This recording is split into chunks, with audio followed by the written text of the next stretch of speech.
until we have this thing nice, looking really good here. So this is the last lift you're doing, huh? No, I have to do 3 more lifts after this. Oh. Okay, so let me turn this on. So it gets 25 loops. Now we're going to let it rip. Okay.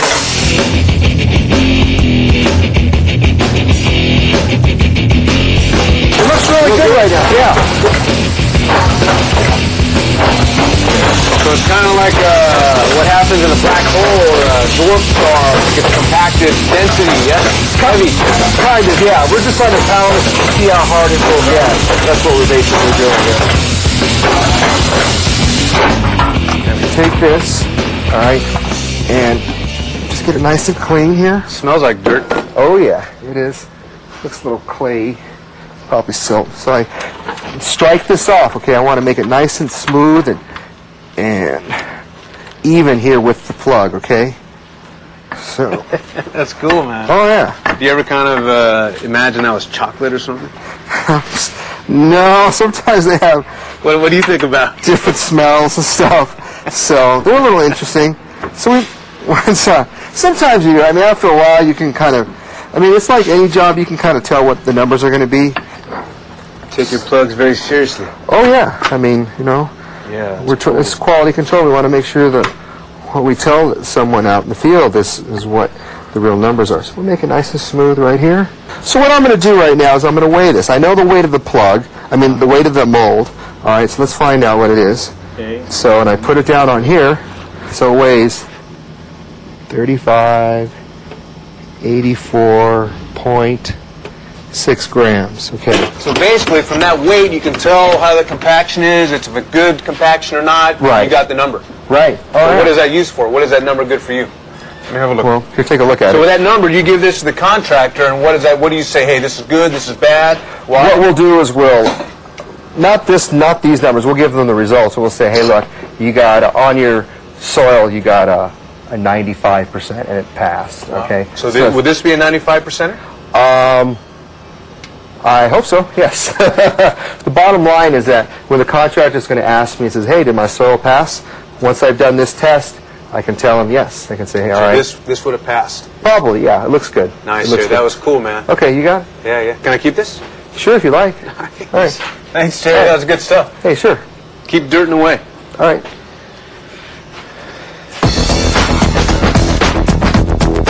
Up next, caught, canned, and eaten. The history of the San Pedro tuna industry at the Maritime Museum.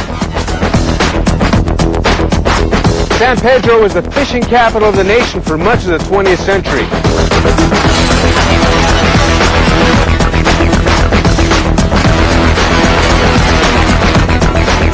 Generations of fishermen sold their catches of tuna, squid, mackerel, and sardines to local fish markets and canneries. Today, the fishing fleet is greatly diminished and the canneries are closed. But the legacy of the fishing and the canning industry endures. The Caught, Canned, and Eaten exhibit is on permanent display at the Maritime Museum, and I caught up with the director for an on-site tour. I'm Mary Frances Crivelli, and I'm the director of the Los Angeles Maritime Museum.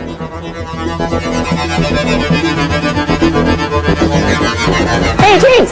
Hey, Nice to see you. Nice to see you. Welcome to the museum. Thank you so much. I was reading here that San Pedro is the fishing capital of the nation for the 20th. That was true. Hey, this is an exhibit especially devoted to the fishing and canning industries. Would you like to see some of it? Yeah, I'd love to see some of it. Maybe show me around here. All right, let's go.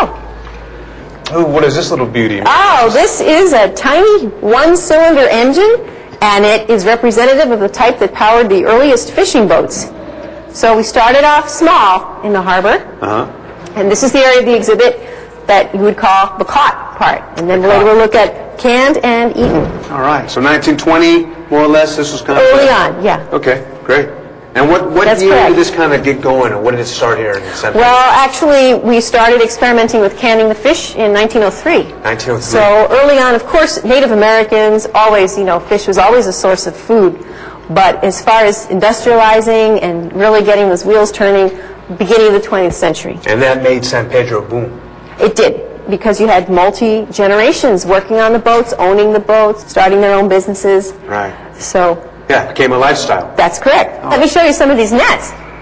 Go ahead. Oh, yeah, so these are the nets they used back in the, what, 20s, 30s? Well, actually, later, these are synthetic. They're really tough. You can pull on them. It's how we teach the kids about the net being designed Right. depending on what kind of fish you wanted to catch. And this was a big revolution for the fishermen because prior to that, when the nets were cotton, they required a lot of work. Mending, you had to make sure they didn't rot in the heat and the water. Here we have synthetic. And a lot of our visitors like to just pull these, get a sense of their strength, and noticing the fact that the larger the fish you're catching, the larger the hole in the net. And if you're catching tiny fish, like a mackerel, a little sardine, you're going to have a smaller hole. Right. So this changed the game basically because synthetic nets, the nets last longer. Yes, and Fish made you work can use- easier for them. Right. You did want to invest your money into a good net, and it would repay you. Right. And how many fishermen would you say were in the, in the 20s or 30s when we first started going? How many fishermen Well, were? there were thousands because not only the San Pedro natives, but people from San Diego and other parts of the country, Washington State, would come down here for the fishing. Okay, they come down, but So it's there's still processed here. at Processed San here, Pedro. but the fishing was done here. Oh, wow. Yeah. Oh, very cool. What else we got here? Okay. Oh, these are great old photos here. These are just an example of the men and women who cleaned the fish by hand and packed it into the cans. Yeah, can you imagine by hand all those fish That's coming right. in back then, huh? That's right. And it talks about the type of work they did. It wasn't easy. They were on their feet a lot of the day. And also, people in town still remember the smell that would be in the air when the cannery workers were getting back from work. And we have a little box here where you can experience some of that smell Oh, today. yeah, let's check So this why out. don't you give it a whiff? Oh, yeah, that's true. Yeah, it's You pretty did a good job good. That sticking is in how there. it would smell, and everyone in town knew that smell, and a lot of people called it perfume, the smell of money. Yeah. Meaning that the canneries were very busy, a lot Right. of fish being processed, and that's the smell. Yeah, so they're excited So- to smell that every day and know that they're That's busy, right. you know. That's right. Oh, that's great. All right, let me show you something you might remember. Now, this is a really fun section. Here we have some of our once local companies like Chicken in the Sea and Starkist and French Sardine, and examples of a lot of the promotional products that they would make. If you worked at the cannery at Christmas time, you could expect to receive maybe a set of glasses, along with some cases of tuna. We have wristwatches, golf balls, you name it. If you were a consumer, you could send away some of the labels from the cans of tuna, and you could get a tuna baker, salt and pepper shaker, a platter. These things are very common, and today they're highly collectible, as you can guess. These look pretty cool. I think my mom's had some of these They things in her probably house. did. Yeah. So This- these are the major tuna companies. That's right. And they did a lot of outreach to the consumer like that. And this little paper hat that says Starkist was actually given to you if you toured the plant. Oh, wow. That was your little souvenir hat. And we still have people who remember touring the plant as school kids on a field trip to Terminal Island, and they would receive a paper hat. That's amazing. Yeah. And Starkist was one of the anchor That's canneries right. here in the That's there. right. Who That's else right. were some of the major companies? Well, we all know Same. Chicken of the Sea. Right. They were here for a long time. There was their predecessor, French Sardine. There was Franco-Italian. Right. And there were lots of smaller companies, too. They didn't last long, but while they were here, they made an impact as well. Wow. So how long did the major companies kind of thrive in San Pedro? Probably right up until the 1960s, and then a lot of them relocated overseas, and the jobs went with them. Wow. Tell me about the decline and what happened here. Yeah, that's a great question. What happened to these huge companies like Starkist and Chicken of the Sea? They were such a presence here, and then all of a sudden they were gone. And actually it was a variety of reasons. The companies found it less expensive if they would operate their canneries overseas. And we've seen that with a lot of industries in our country. Also, countries in South America started having territorial wars over where you could fish off their coastline, and we had fishermen who had their boats seized or their nets seized. It became very Wow. expensive to them. There's the cyclical nature of fish. Some years were naturally better than others to fish. And of course, foreign competition and then insurance rates. It was almost like a perfect storm, all of these things happening to the Port of LA's fishing industry. Right, right. So it came down to finances. They can do it cheaper somewhere else, and I guess the government That's didn't kind right. of help the industry out much by That's correct. You got it. all the regulations. So I saw this can over here. What does that can this say? artifact really speaks a lot to what happened. It says U.S. tuna, and it says contents, nothing.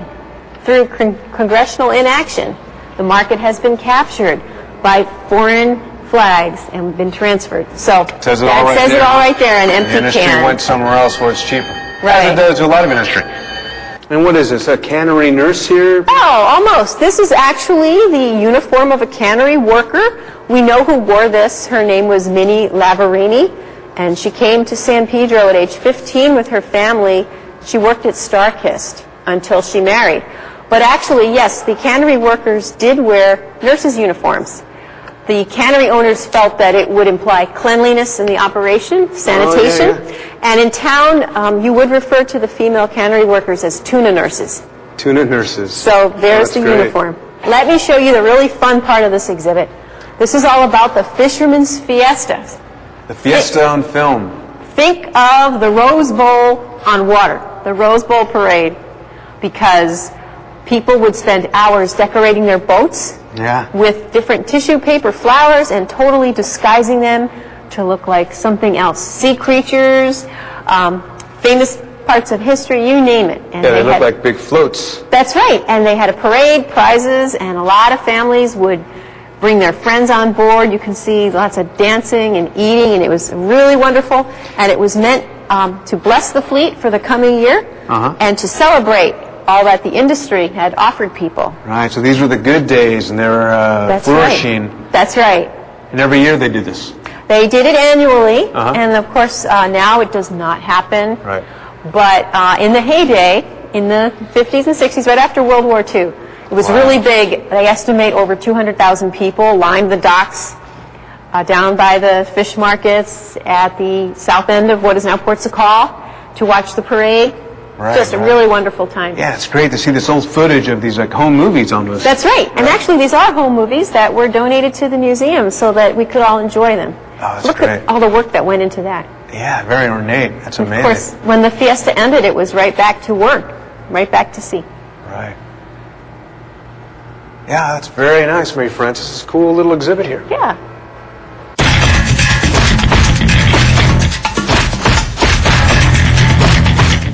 Up next, we'll visit the port's graveyard for abandoned ships.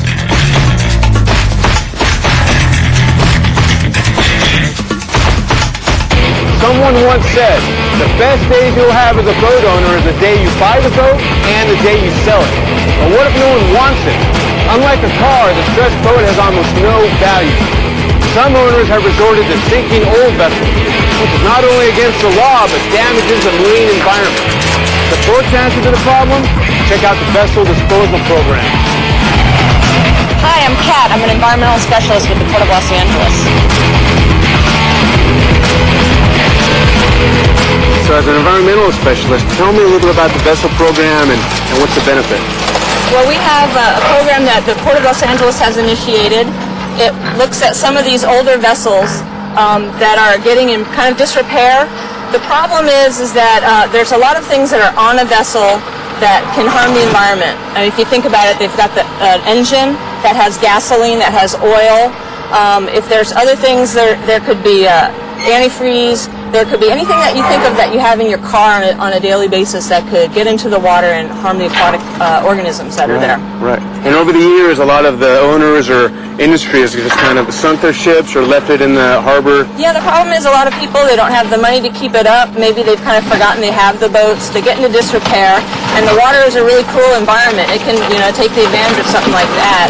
And something happens, a leak gets in there, these old boats, and it's going to sink. Right. And then that goes into the water. And that hurts all the marine life That in the marina. hurts them, exactly. Right. Exactly. So we see this little old boat, about 50 years old maybe, getting kind of dismantled and Exactly. broken up, huh? So we went into that. We cleaned out everything before we got to this point that could be a problem.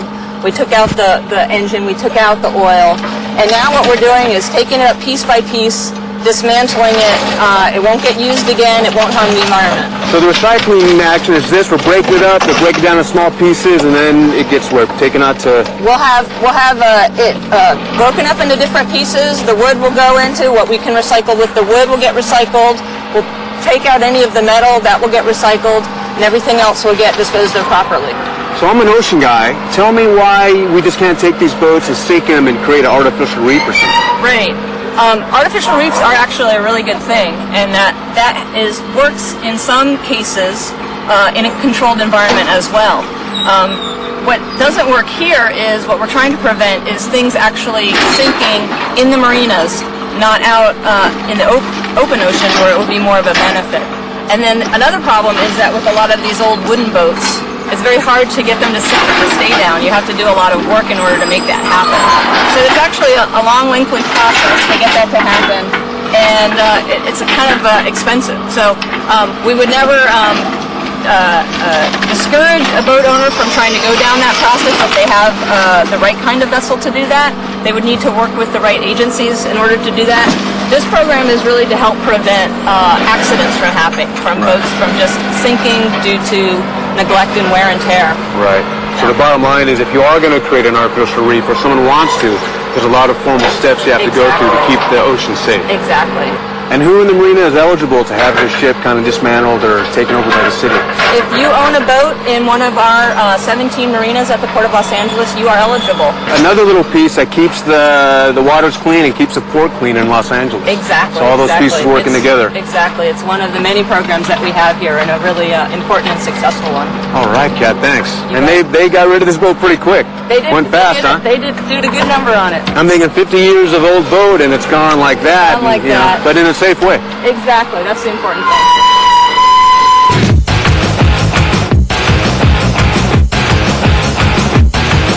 I hope you enjoyed this edition of Portfolio. I'm James Ramirez, and I'll see you next time.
Washing a car may not look dangerous.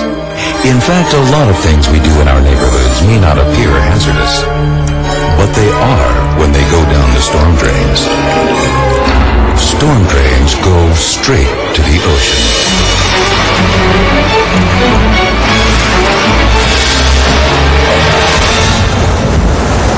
Make the connection.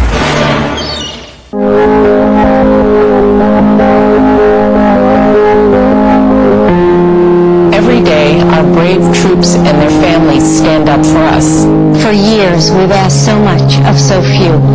Now we have a chance to serve these heroes, To give time, offer comfort, or lend a hand. to ease the burden on a military family. Let's honor their service by volunteering ours. You think it can't happen to someone like you? Are you crazy? It could happen to anyone. No one can save your life, or the life of someone you love. Hey, it's free. It's painless and easy. Don't be scared. Just get tested. Know for sure. Get an HIV test now.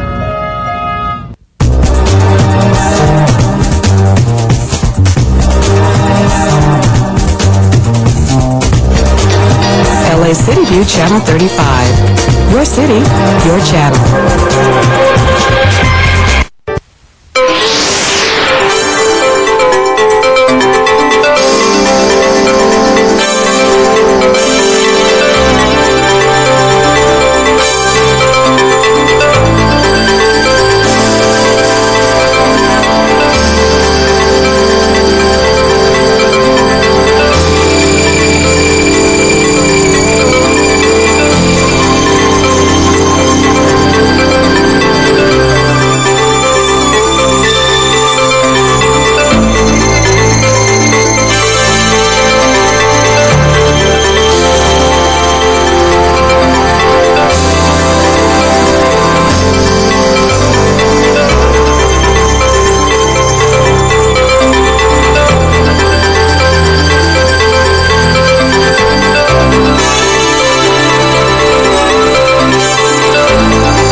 Good morning, everyone. Welcome to Los Angeles City Hall. This is the City Council chambers and a meeting of the City of Los Angeles City Council. Today is Wednesday, October the 6th, 2010. Mr. Lamont, if you could just wait a second. The meetings take place 3 times per week on Tuesdays, Wednesdays, and Fridays. All meetings are open to the public, and for those who cannot make it to City Hall, meetings are televised via cable on Channel 35 or can be viewed by visiting our website. Mr. Clerk, would you please call the meeting to order? Alarcon, Cardenas, Hahn, Weezer, Koretz, Krikorian, Labange, Parks, Perry, Reyes, Rosendahl, Smith, Wilson, Zion, Garcetti. 10 members present and a quorum, Madam President. All right, what is our first item of business? Approval of the minutes. Mr. Garcetti moves, Mr. Weezer seconds. Commendatory resolutions for approval. Mr. Krikorian moves, Mr. Zion seconds. Madam President, do you wish to go to the presentation or run through the agenda? We will go to the presentation at this time. Thank you very much. Thank you, Madam President, and good morning, everybody. It's wonderful to be here. Buongiorno. It is a great occasion today and a tradition that for many years we've celebrated here in the city of Los Angeles. But this month we celebrate Italian American Heritage Month in the city of Los Angeles. For many years I was preceded by another man with an Italian name, John Ferraro, after whom these council chambers are named. But throughout America, people are celebrating the incredible contributions of Italian immigrants and Italians here to not only Los Angeles and California, but the United States and the world. America, after all, is named after an Italian, Amerigo Vespucci. It is a land that first enjoyed, I think, in 1524 when Giovanni da Verenzano, whom the big bridge in New York is named after, landed in what is now Rhode Island. Immigrants and migrants who have come to this land to make their way and to make their fortune and to contribute to the growth of this nation. Whether it was here locally when we see throughout the city of Los Angeles all sorts of contributions that Italians have made, whether it's the Venice Canals in Council District 13, the Watts Towers in Council District 15. We see, and Mr. Weezer, I know, will join us and say a few things as well about the Italian history of downtown and Italian Hall, especially the renovations that he's been doing a super job. We look at El Pueblo, Chinatown, and Lincoln Heights, where there was concentrations. In my own district, in Glassell Park, in Tom's district, in Silver Lake, we have some of those old clusters of Italians that used to live together, but now have really spread to every corner of Los Angeles and the Southland and beyond. Over 5.4 million Italians immigrated to the United States between 1820 and 1992, and they reproduced, resulting in some of the folks behind us and over 26 million Americans of Italian descent, the 5th largest ethnic group in America. Whether we see the political figures who have contributed, like John Ferraro that I mentioned, Fiorello LaGuardia, Anthony Calabrese, who in the Kennedy administration was the first Italian-American member of the cabinet, Justice Scalia, the first Italian-American Supreme Court justice, John Pastore, who in 1945 was the first governor of Rhode Island of Italian descent. We've seen Italians and Italian-Americans do incredible things. So I want to pass it over to the old deputy of John Ferraro, an honorary Italian-American himself, and want to thank our Consul General and all of our great employees and folks who lead, whether it's Sons of Italy, whether it's San Gennaro Festival, many of the celebrations that we have here that are represented behind us, but want to thank all of them for the great work that they have done. But please welcome the one, the only, Consigliere? Consigliere Tom Labange. Thank you very much, Eric. Thank you very much. You did a wonderful job, Eric, on all that. You forgot one thing. You forgot the East Side Market, right, Ed? East Side Market. Got to add that. It's so wonderful to celebrate all our heritage throughout the city of Los Angeles, but the Italians are very special. Absolutely, I want to take a moment to recall on John Ferraro, who presided as a president of City Council. In his toughest moment, in his most devotion, it was for the Olympic Games. And there was a lot of pause on whether we get the Olympic Games because Montreal had such challenges before. John did not throw in the towel. He held on to the council file. At that time, Mr. Zion, you may recall, they had the council files that actually went to the office, and the council member actually held it in a desk. Over a few days, they were able to solve it, and it was an 8-7 vote. That 8-7 vote brought the Olympic Games here, which made John Fall so happy. And in those 16 days of glory in Los Angeles, on a Monday evening of the second week, there was the 10,000 meters run. And John, and I was with John many, many times during the Olympics, stood on the steps of the Peristyle, the Coliseum, and he was so happy, because who won the 10,000 meters? The Italian won the 10,000 meters in the Coliseum in Los Angeles. So John felt so good. So we're here for everyone today, and I also want to call on our very special chair here, but first I want to call on the Consul General representing Italy. Please welcome Nikolai Poggiolo. Mr. Labange, before you do that, Mr. Reyes and Ms. Hahn would like to say a few words. Mr. Reyes, and then Ms. Hahn. Mr. Reyes. Thank you, Madam President. And I just wanted to rise and thank my colleagues. And Eric was absolutely right. Lincoln Heights was one of the, how can I say this, when we're talking about the Alice Island of the West, District 1 has that history going back to the 20s and 30s. So Sacred Heart of Jesus has a large population of Italians going to that parish. You have the St. Peter's Church on Broadway, which is right next to Cathedral High School. And you have an amazing history. Mentioned East Side Market. We got Riboli family, San Antonio Winery. Just a major, an amazing contribution by the Italian community. Today we have a beautiful garden because of leaders who can be proud about their heritage and how they are community-oriented. And she's smiling, and maybe you want to talk about that. But the fact is, without that kind of contribution, we wouldn't have such a rich history. And for that, I thank the Italian community. We haven't forgotten. If anything, we are amplifying that history and how we continue to contribute in this economy. And look forward to more, how can I say this, events in which we can celebrate our food, our song, our culture, and we continue to embrace each other for this great city we call Los Angeles. And I thank you for that. Ms. Hahn. Buongiorno. Well, this is great celebrating Italian American Day in Los Angeles, and I'm very pleased to see Carmela Funicello, who is here representing our sister city of Ischia and her husband Johnny. We're very pleased in 2006, was it 2006, when we officially made Ischia the sister city of Los Angeles. I have been to Ischia a couple of times.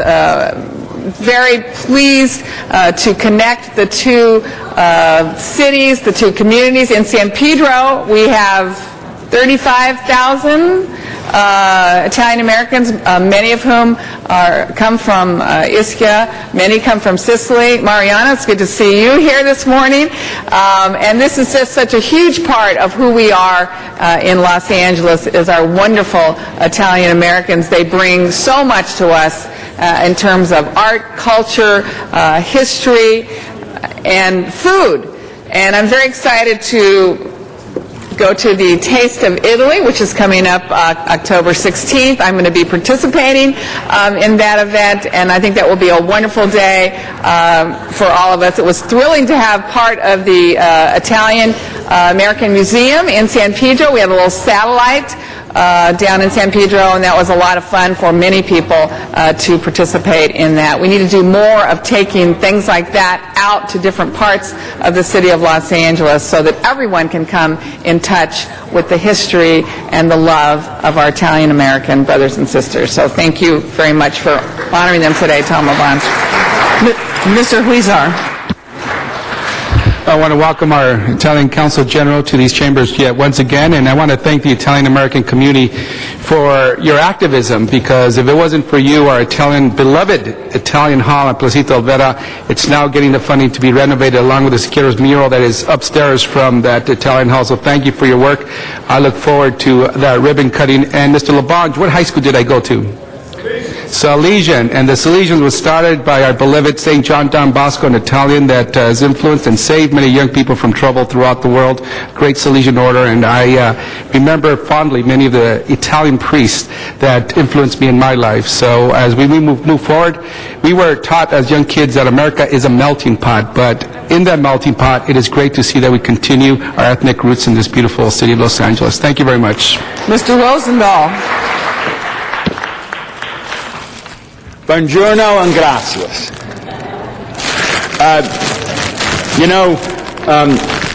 Joe Sorrell. Where is Joe Sorrell? I mentioned Joe Sorrell because Joe Sorrell all of a sudden got deep into his Italian roots about 20, 25 years ago.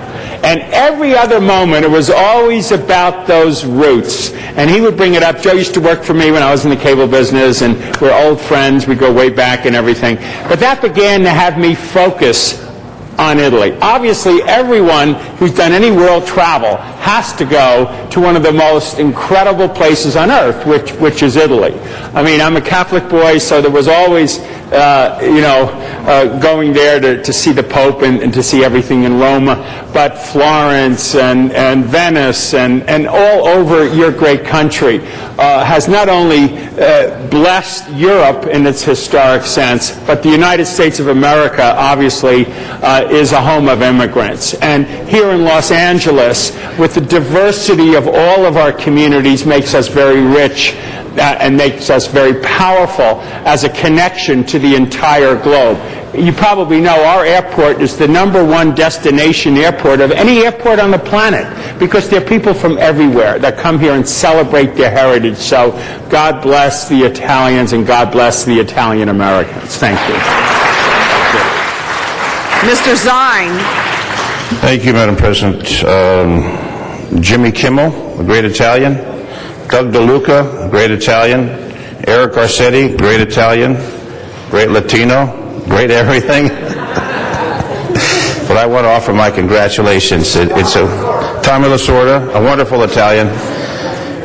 I've been to Italy. It's a beautiful place. Italian people are wonderful people, and this is an annual celebration that we all come together to celebrate. And that's the diversity of Los Angeles, where we have the different communities have their celebrations. And this time it's the Italian, and many people are going to come attend, enjoy. So, Council General, thank you for being here. Thank you for making this happen, and all the wonderful Italians. I will tell you, driving in Italy is a real experience, and I did that.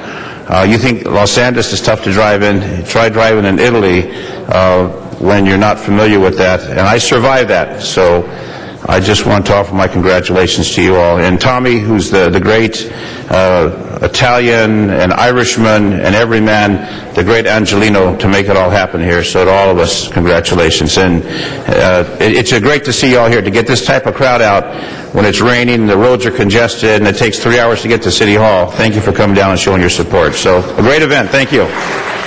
Ms. Hahn. One more thing. I just wanted to give a shout out to our longtime senior lead officer, Joe Buscaino, who's back there and puts such a great face for LAPD and puts a great face for Italian Americans and is able to organize our Italian American community down in San Pedro to raise money for good causes, and really wanted to give a shout out to him. And I also wanted to thank universities who have their study abroad programs in Italy. I know for a fact Pepperdine University has a program in Florence, which my daughter studied there for a year when she was in college at Pepperdine, and just took her daughter, my granddaughter, McKenna, 6 years old, back to Florence this year for their 10-year reunion of that program. And I think that's also important, that universities continue to have viable programs in Italy and other countries where students can study and learn really in a profound way to immerse themselves in the culture of Italy and other countries. And again, thanks to Carmela and Johnny. Carmela helped to arrange a beautiful statue that was a gift from Italy, from Ischia. We now have it at the Port of Los Angeles by the fountain down there, and it is a multicultural message which again highlights the Sister City program between Los Angeles and Ischia. So we are continuing to bridge the gap between our countries and our peoples, and it's always good. Thank you very much. Grazie. Thank you. The Honorable Simon Nicola Garcia. Paganello. Thank you very much. Grazie, buongiorno a tutti. And let me first of all congratulate and express my sincere thanks to the City of Los Angeles, to the Council of the City of Los Angeles, to the Council members, and also to all the Association of Italian and Little Americans that contributed to this today's ceremony. And I'm very glad, honored to be here today representing the Italian government for this moment, together with other representatives of the other Italian institutions which are in Los Angeles, the Cultural Institute, the Tourist Board, the committees, and also all the associations which are the real spirit and the real strength behind the Italian presence here in Los Angeles. And the Italian Heritage Month, as you know, is a month full of cultural events, Italian events. We started with the San Gennaro Fest at the end of September. We'll go on until the end of the month. Particularly, we have the Italian Language Week, because of course we try as Italian government to keep the Italian language present, the cultural present. So we have Italian Language Week, which is dedicated this year to the Watchtowers, to the work of Sabato Rodia, or Selmo Rodia, which is a great landmark of Los Angeles and a good symbol of Italian immigration here, and also the multicultural status of Los Angeles, as was said. And of course, we have, as I said, a lot of important events, and we are really, as a consulate and as a representative of all the institutions who are here, we are really also very involved with all the activities of the community, and we want to promote a stronger and even more continuous presence of Italian culture here. And we would like to recognize, as you did before, celebrate the significant meaning of this celebration today, which is of course connected with the Columbus Day celebration, which will take place over the weekend in different parts of Los Angeles and also Southern California, because also other cities in Southern California have started to recognize October as Italian month, like in Orange County, for example, in other areas. So in all Southern California, we celebrate Italian cultural heritage in this period, and we recognize, as you said, the contribution of all the Italians, immigrants, to the development and to the creation of what Los Angeles is now and what the Southern California is. And we are, of course, supporting the preservation of Italian heritage here through thanks to the associations as a contribution of for example, as you mentioned, the Italian Hall Foundation, and thanks to the activity of the members of the community, very active ones, particularly with the Sister City program, we just mentioned before, which is of course very important. I just wanted to mention that this year we not only celebrate the Columbus Day, but we also start the celebration of the 150 years anniversary of the unification of Italy. Italy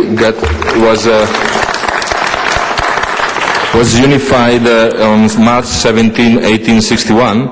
So this is a very important anniversary that we're going to celebrate in Italy and all over the world with a lot of events. And also here in Los Angeles, we are putting together some interesting programs to celebrate not only the history of Italian making, but also the contribution of the Italians to the creation of the United States. So a mutual recognition, which is a very important anniversary for us. So we also wanted to recognize the contribution and the role played by two of the council members were here today, particularly the President Eric Garcetti, with a present given by the Italian Tourist Board. Tourist Board.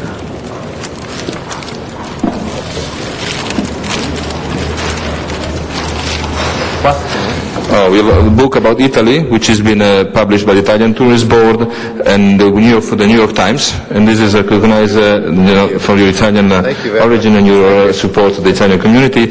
And of course, for Tom Labonge, which is a driving force in all the communities. Of course, yes. Prego. Thank you very much. Grazie. Yeah? So thank you very much again, and grazie for all the support. Thank you. Council General, we thank you. We're going to ask you for a couple more for our public library, which people want to learn more about that. Because Ilya Fabrizi is the representative of the... and he's going to handle that for you, board, yeah. Which is great. Marianne Gatto, Paul Pagdone, real quick for the closing remarks. The co-chairs, president, and co-president. I just wanted to thank Councilman Labonge, President Council President Garcetti and the entire City Council for declaring October Italian Heritage Month. I also wanted to thank the Council General for saying his words and all of the other Italian groups that are here with us today, including the Institute Italiano di Cultura. I'm Italian-American, so my Italian's not great.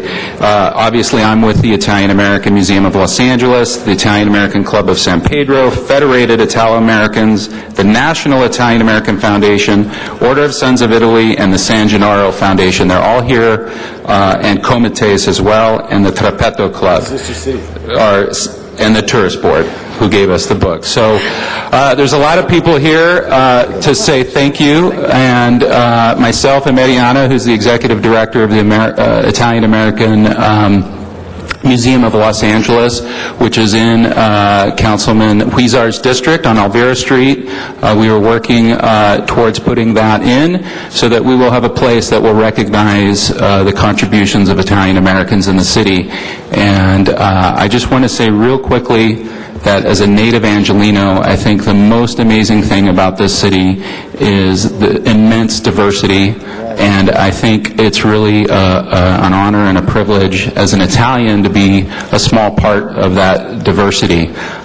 We are going to have a large event a week from Saturday, October 16th, which is Taste of Italy, which many of the council members here have supported, including Tom LaBonge and Councilman Huizar and Councilman Garcetti, and Janice Hahn, and Councilman Zine, and I'm sure all the other councilmen would love to support us as well. So thank you very much. Okay, Mariana, say it. Mariana is also the great sister, the great daughter, but the great sister of Mike Gatto, our great assemblyman. So give Mike, he's up in Sacramento working hard for us. Say a quick word. Good morning. Thank you again on behalf of the fifth largest Italian-American community in the nation. We are very happy to be celebrating the 5th annual Italian Heritage Month here in the city of LA. And as my president mentioned, we hope to see all of you at Taste of Italy on October 16th. And again, thank you all for your support. Thank you so much. Now we close right now with the raising of the Little Italy sign right here by John Rotundi. Here, here. Celebriamo tutti la contribuzione degli italiani. Okay. We can take a picture. Boom, boom. And we're going to go on the Thank you, Mr. Garcetti, Mr. LaBonge, and thank you to our great Italian. All right, we've got to go through the agenda first. Mr. Clerk, let's do the agenda, and then we'll do the commissioners, then we'll do public comment.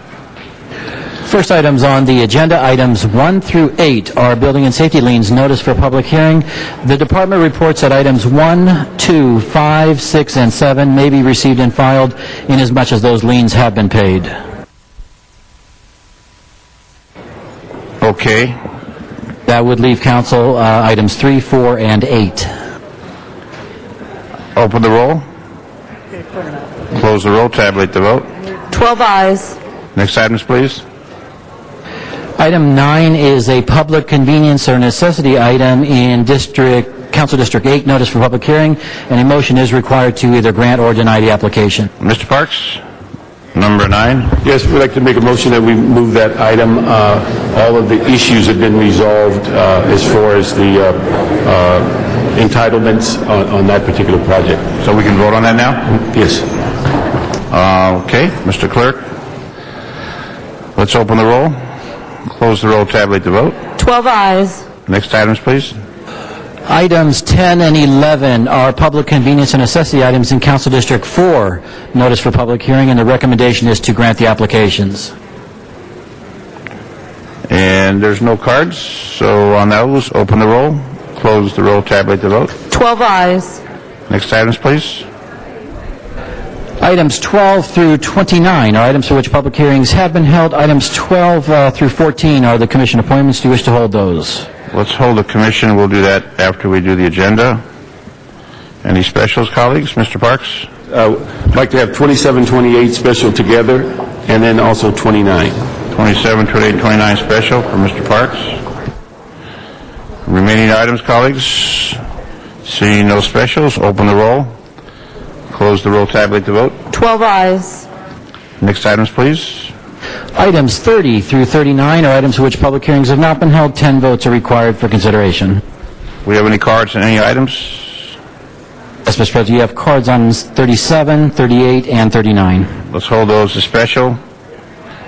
On the remaining, Ms. Hahn? No. On the remaining items, colleagues, see no specials. Open the roll. Close the roll, tabulate the vote. 12 ayes. Next items, please. Items 40 through 42 are the closed session items. Do you wish to hold those on the desk? Mr. Parks? We have item, let's see, 42 in open session as is a rejection of a offer. Very well. We'll do that at open, and the other ones will remain in closed session. Next item. On item 42, the recommendation is to reject the settlement offer in the case of Eva Lovey Feldberg versus City. On that item, open the roll, close the roll, tabulate the vote. 12 ayes. And next item, 43. On the continuation agenda, item 43 is an item for which public hearing has been held. Number 43, colleagues. Mr. Reyes? Council President, I have an amending motion. My questions have been answered. Just calling it special for the amendment. We'll call it special, 43 special. Okay, those are the items on the agenda. And Mr. Clerk, we have some commissioners. Yes, Mr. President. The first commissioner, item 12, is the reappointment of Ms. Bishu to the Industrial Development Authority. Please come forward. Take that center seat. The other center seat. All right, thank you. Good morning. Morning.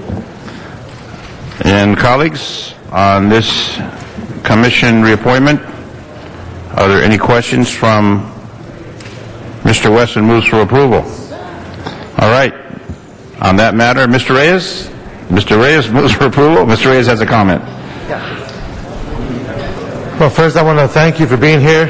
I just thought it'd be important to recognize your hard work. I think we go back a few years. You were a former deputy for other council members. But as I look at our moving forward, yesterday we had a presentation by the Business Council regarding solar panels and how we look at facilitating that industry. And we are going through a process in which, through our zoning police powers, identify compatibility and how we preserve historic areas. How do we look at our open spaces and our watershed priorities while stimulating incentives to have this industry take advantage not only of our weather but of our geography and look at the layout of our city. How do you see this commission engaging that process, since it's at its embryonic stages and we're trying to understand our capacity as a city, given its current status? What do you see in the future, or do you see a relationship with your commission? Well, I think certainly to the extent that there are firms manufacturing solar panels and other kind of green tech who could be recruited to locate in the city of LA, that's something the IDA should certainly be involved in. It has been, as you know, over the past few years, very slow. The deal flow has been slow given the lack of growth in business and also given the constraints in the debt market. But we would love to work with the city collectively and the other economic development agencies to try to identify those firms and see if an industrial development bond could be a piece of financing for something to that effect. I just needed to add your voice to the dialogue, given the skill set and the tools that are available under the wing of this commission. And it's something we need to understand how we can make those necessary strategic decisions so we can have an inviting and create the type of investment environment where firms can feel confident they can come to Los Angeles, not be bogged down by red tape, and actually be part of this growth area in the solar industry and just the green industry in general. But thank you very much. Thank you. Very well. Mr. Garcetti. Thank you very much, Mr. Zion, and thank you with all the Italian celebration rushing back in. I just want to stand up for B, and thank you, Mr. Reyes, for your words. She's somebody who's worked here in City Hall. I think everybody knows her as one of the best minds on housing, on economic development. I'm just very proud to renominate her, and thank you for your service, Bea. And I ask you all for an aye vote. Thank you. Thank you, Mr. Garcetti. Well, this matter is now before us for a vote. Colleagues, open the roll, close the roll, tabulate the vote. 12 ayes. There you go. You're confirmed. Thank you very much. Congratulations. Next item, please, Mr. Clerk. Item 13 is the appointment of Mr. J.C. Lacey to the Rent Adjustment Commission. Mr. Wesson. Go ahead and have a seat, please. Mr. President, is it possible for us to do 13 and 14 at the same time? And just where it relates to Mr. Lacey, his appointment was done in committee or suggested to the body here, was done in committee today on consent, just to show how much respect we have for him. But I'm requesting that if we can do Mr. Gathers as well. Mr. Gathers, very busy man. Bring him up. And Jan and I spoke. Jan has worked with him for years. I had a very detailed meeting with him this past Monday. And like I said, they're both very busy, and if we could let them be on their way, I would appreciate it, and so would they. So I just ask for an aye vote on both of these fine young men. All right, gentlemen. Let's open the roll. I think we're ready to vote. Open the roll, close the roll, and tabulate the vote. 12 ayes. Very well. Congratulations. Thank you, Mr. Wesson. You're both confirmed. All right, Mr. Clerk, next item, please. That would take council now back to public comment. All right, we'll do public comment now. In the public comment, Reverend Dotson. Reverend Dotson. Item 15 forthwith. Thank you. Reverend? Good morning, Council President and Council members. I'm with you today because I'm back in LA to work with MALDEF, the Mexican-American Defense and Education League. The FBI stats on hate crimes since 2003 is that there's been a dramatic spike against Latinos. And I urge you to look at Southern Poverty Law Center and the FBI stats to see this trend, a very alarming trend. The Southern Poverty Law Center has a map of hate groups, and there's a correlation of the largest number of hate groups where there's a predominant Latino community. I'm here because we're organizing nationally because there's 22 states that want to do a replication of the Arizona law. And it doesn't matter if it ever passes or if the courts ever block it. Just having legislation like this on the table compromises community policing and compromises the economies, because Latinos are leaving Arizona in droves. And I hope that the state of California does not have a legislator who tries to bring Arizona to California. I want to commend Councilman Reyes and his leadership in boycotting Arizona. And I want to commend MALDEF and their offices that are right here on Spring Street.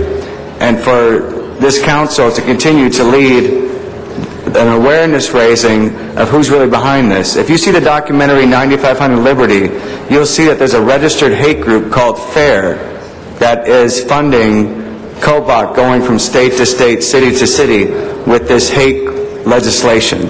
So I want to commend Councilman Reyes and just affirm your leadership on speaking truth to some of the powers that are aligning themselves with the registered hate group by Southern Poverty Law Center. Thank you. Mr. Reyes? I just wanted to rise and thank Father Dotson. He comes, his heart is in a place where he does address the needs of those who are very vulnerable. Colleagues, you might remember, he is the individual that spearheaded putting together the various representatives from the cloth, religious groups who were attending to those who were being victimized during shootings and other violent crimes in the city. So I want to thank him for that work he did a few years ago, and I know he comes from a good place, and I just want to thank him. Thank you, Mr. Reyes. Next speaker, Daniel Garcia. Daniel Garcia.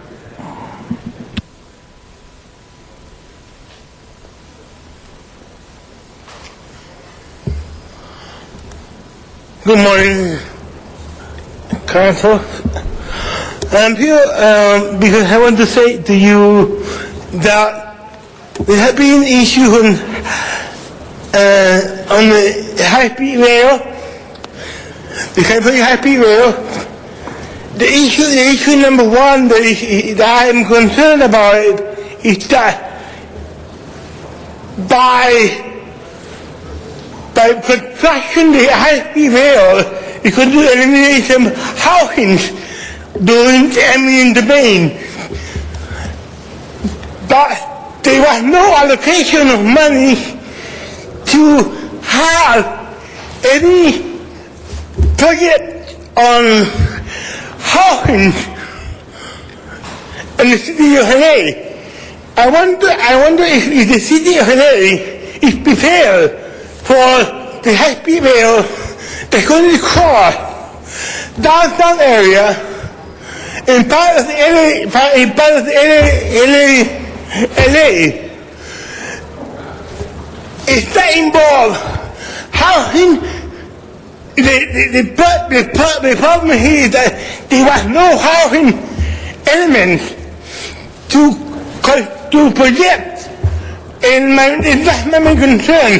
That you need, if you are doing any big project, you need to have allocation for money for these people. I think the city would be better off if you have allocation for money for the city housing and to be involved with the. Daniel, thank you. Thank you. Thank you. Let's go to the San Fernando Valley. Rick Nightingale, San Fernando Valley.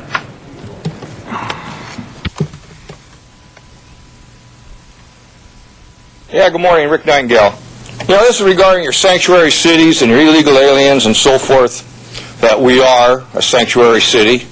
So is San Francisco.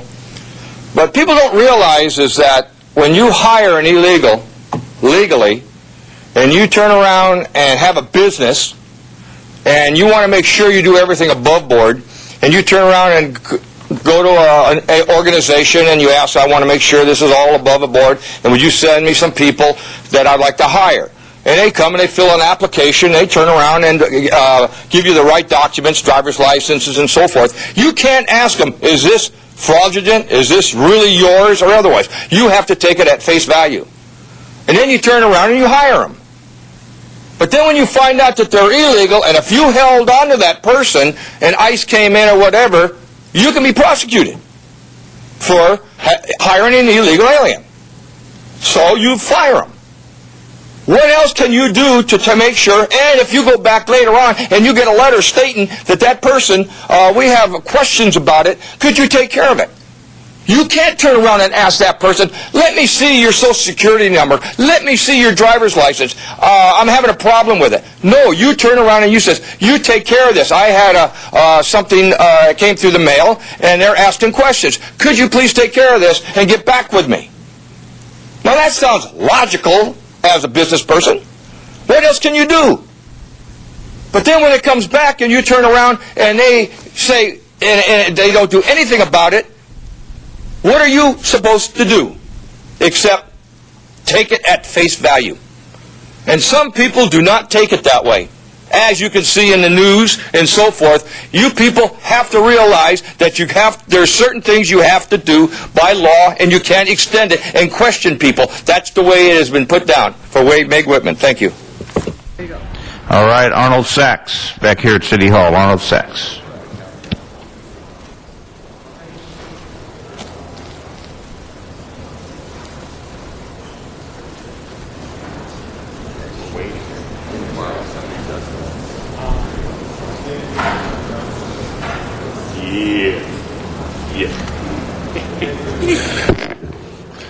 You know, this is absolutely ridiculous. You took 15 minutes to start the meeting for a quorum. You run time off the clock to make presentations.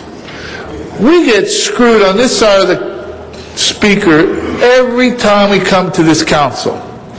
I really wanted to start my comments up a little differently. This being the first week of October, I'm still waiting for the 700 layoffs that were authorized because the city had the budget deficit to deal with. Remember back in April and March when the Budget and Finance Committee and the council and the mayor were all running around pulling their hair out saying, we got to lay people off, we got to do this, we got to do that. And he had solved the budget finance problem by giving $28 million out in raises.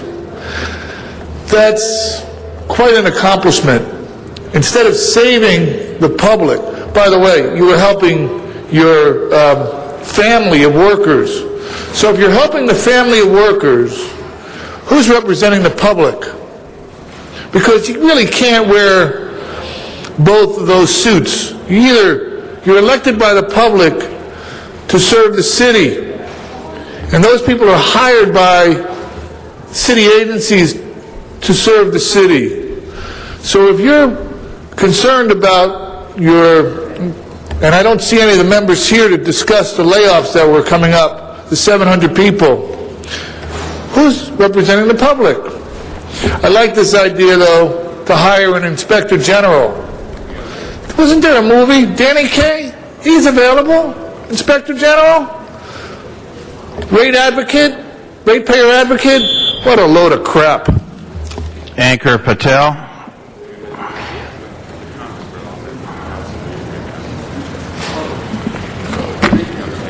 Hello. Good morning. I did take public transportation here. Cecilin is actually working on a public transportation center, and Rita Robinson, general manager of LA Dot, didn't know about it.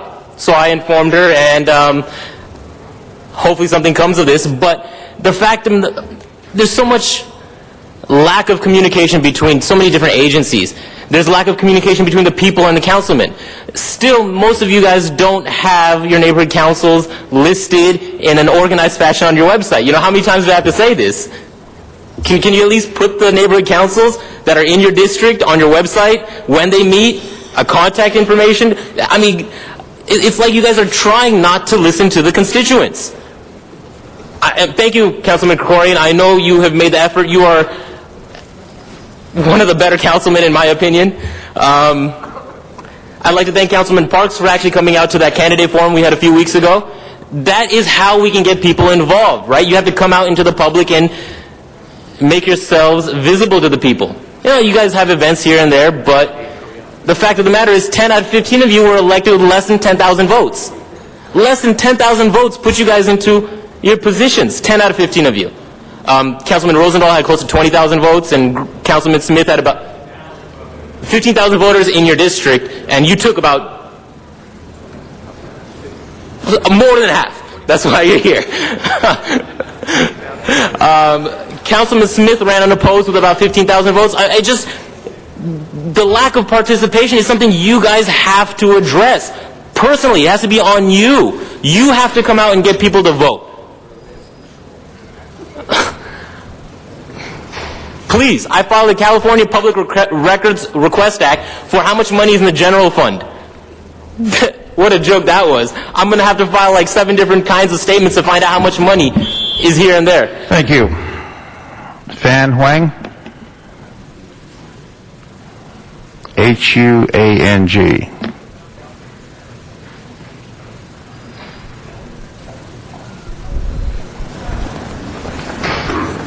Hi. Hello. Good morning, everybody. Today I came because I suffer from the mold issue in the senior apartment that I live. That's the HUD subsidizing senior apartment. The mold problem is from the leaking from the ceiling without timely repair. I suffer hospitalization in March, and then recently I even cannot stay inside my apartment that I pay for. I live like a homeless for 2 months because the management company refused to fix it.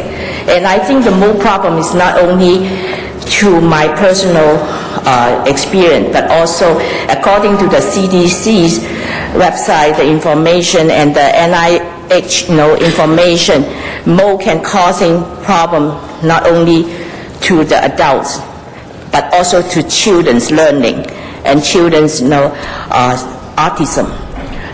Because this is something we should pay attention to, because not just one person suffer, but it will become a social problem.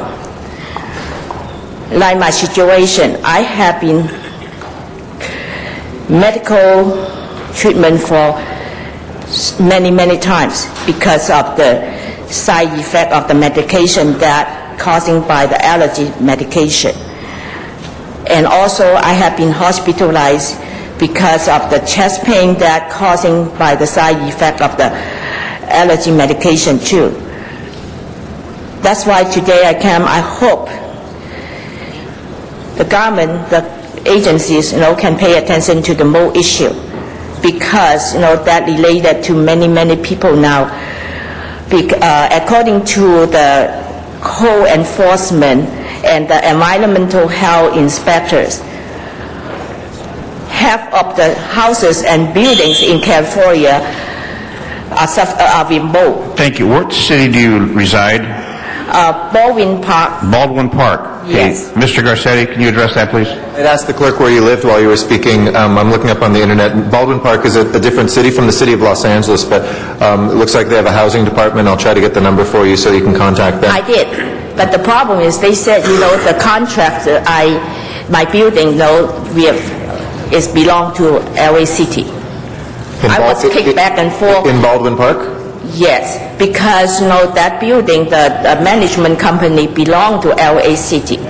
And so that I was kicked back and forth among the hot... We'll see if we can get you some help. The responsibility, even though they're a company in the city of Los Angeles, the responsibility, City of Baldwin Park has to enforce those housing codes. We have no authority to do that, but we'll make sure that we communicate with them, and we'll get somebody from the city to talk to their housing department too. Mr. Garcetti's office will assist you. Thank you. Walter Bechtel?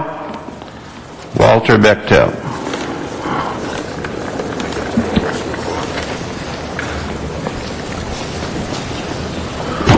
Good morning. I wanted to talk about something to do with apologies and investigations going on in the city of Los Angeles and other parts of the government. I've discovered that once somebody is found to not be or having done anything wrong, for some reason the LAPD and other investigative agencies continue to try to treat that person as if he still is some kind of a criminal. And what they do is they encourage people to harass this individual and continue to do things to that person as if he had done or committed some kind of a crime. I think there's a problem in the city in general with once you have found that you have done something wrong, you don't continue to try to poke at that individual, harass, annoy, or whatever you would have done if he has committed a crime or done something wrong. You've got to learn to apologize and say you're sorry, that you were wrong, and keep on going on and telling your minions that this person, well, we haven't found anything yet, we're still working on it. Forget it, man. You made a mistake, you say you're sorry, and you tell your minions you were wrong. You don't keep on continuing as if there's going to be something, that you're going to find something, and that you're still looking for something, when there just isn't anything there, obviously, but your embarrassment that you made a mistake. So please learn to say you're sorry. Nina Royale. Nina Royale. Not in chambers. Next speaker, Gonzalez Manuel.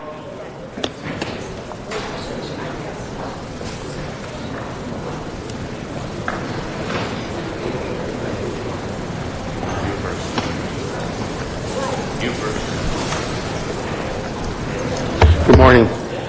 I used to work for LA Unified.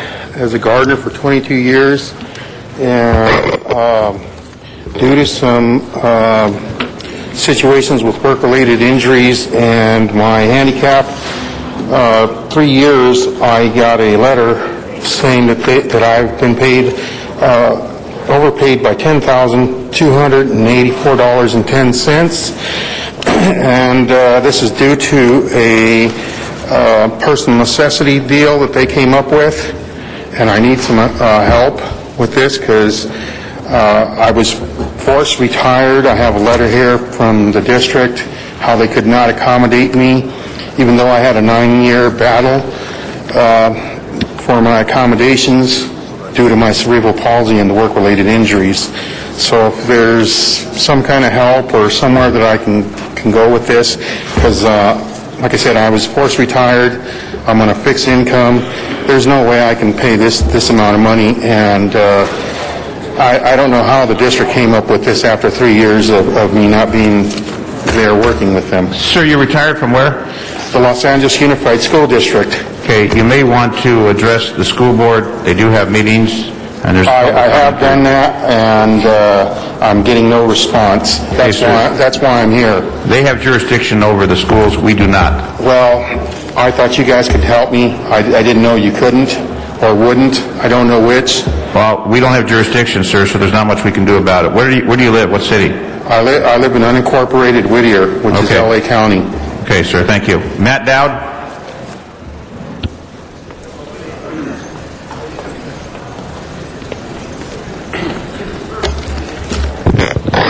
Yes, thank you. This is LA City.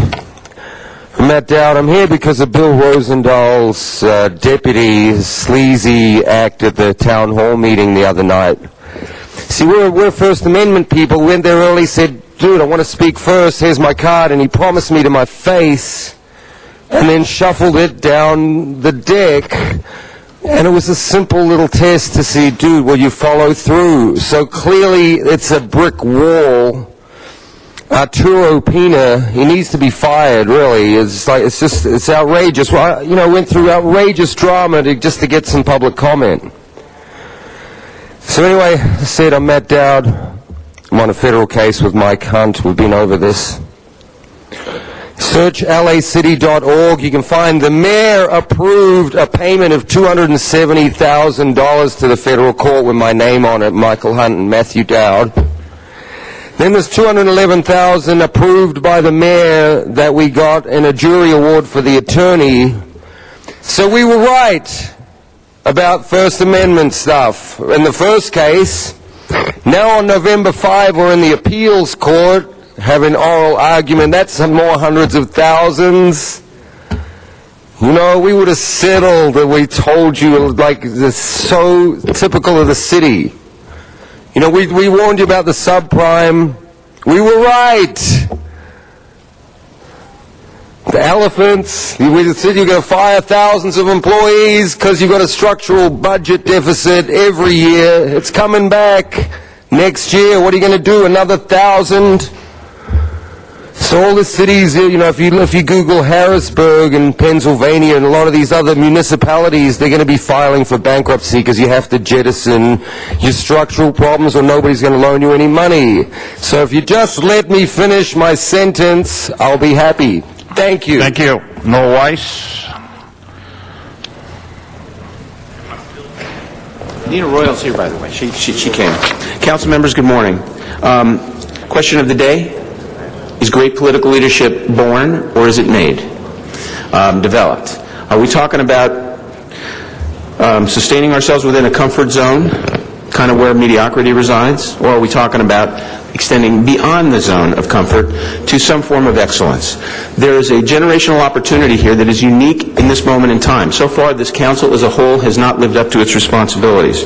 Specifically, I want to point to a motion that Bill Rosendahl got adopted by the City Council. Let me read very briefly. February 6, 2008, it was adopted. I therefore move that the Planning Department collect data and publish annually a report on the net loss of existing affordable housing units, including RSO units, for all projects using the SB 1818 density bonus. That's 1 year, people, February of '09. It is now October of '10. Has the council gotten that information from the planning department? Has Mr. Reyes, who's, by the way, whose name is on that board, but he's not in this chamber? You're violating your rules. And just as a little bit collateral, 10 o'clock is 10 o'clock. I don't care. You people, if 10:05, if they're not here, adjourn the meeting. And you know what? 2 or 3 times, everybody's going to show up at 10 o'clock. You owe it to yourselves. You owe it to the public. Focus, discipline, and energy. It is not being exhibited. It is time to exhibit it.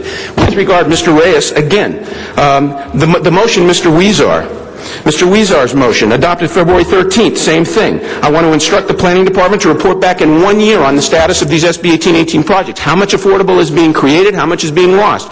We don't know. You don't know. We got a motion before Mr. Wesson's committee on the RSO. You know what? You can't rule on, you people cannot, without the data, make decent policy. You can't even try to make decent policy. It is almost a fraud on the public. It is deceitful to yourselves. It is wrong. You must get this data. The planning department is sitting on it. Mr. Reyes is sitting on it. And Mr. Garcetti needs to tell Mr. Reyes, because nobody else in the city council can stand up and make a Rule 54 motion, which is Mr. Krikorian's motion and Mr. Koretz's motion. Please get the data. Thank you. Zuma Dog.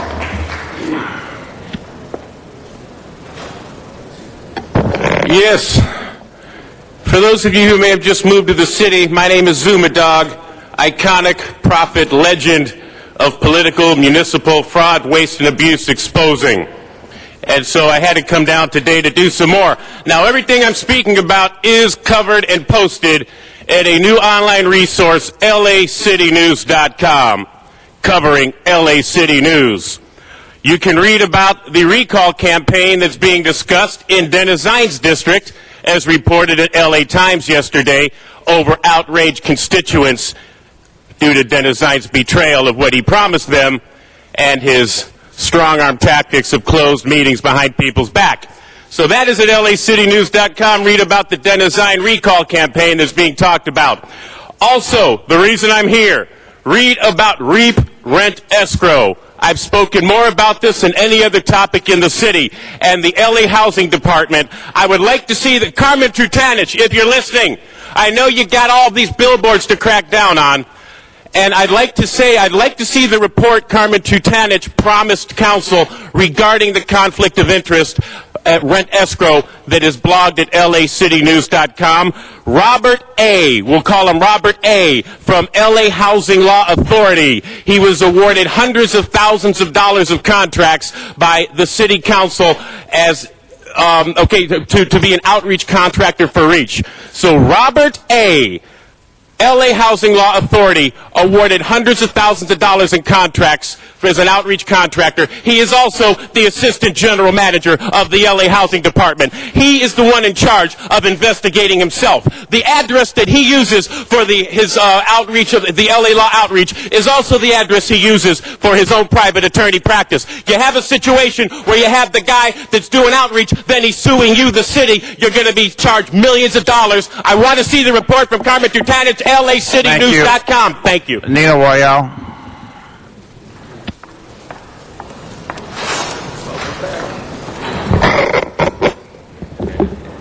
Good morning, ladies and gentlemen. My name is Nina Royal, and I'm a member of the San Tahanga Land Use Committee, and I'm also a member of LA Clean Sweep.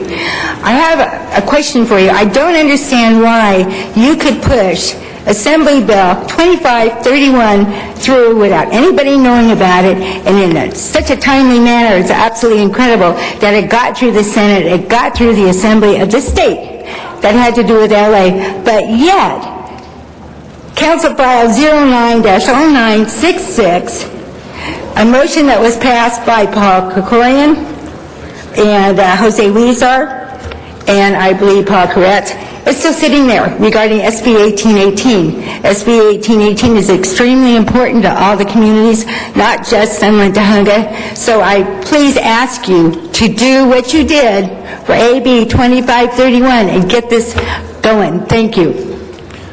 That completes public comment. Mr. Clerk, there's been a request to take number 39. Please, number 39. Call special for Councilmember Weezar, and there are cards on that.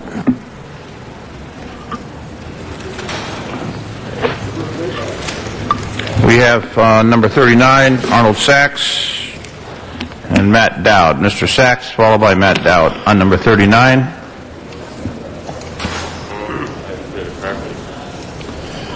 Yes, thank you. Good morning. Arnold Sachs. Now you have a motion to consider the security at the LA Memorial Coliseum and the sports arena.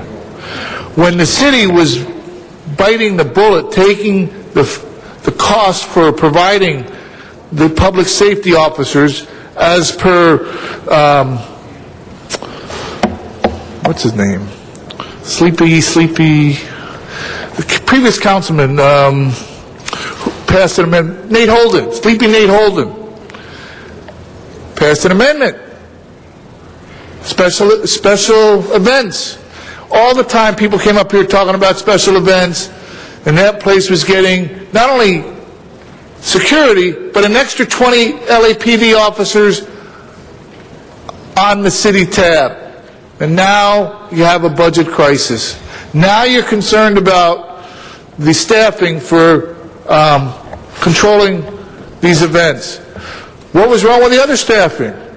Just keep maintaining it. Let them pay more money for the staff. That might be a start. Instead of, you found a way to put 20 people extra on the payroll without letting the public know about it.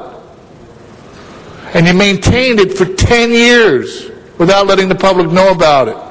All the time people were coming up here saying, you got all these special events going on and on and on, and you never said anything about the forum, not the forum, the Staples Center or the arena or the Coliseum or any of the 8 venues or Dodger Stadium getting free public service for security.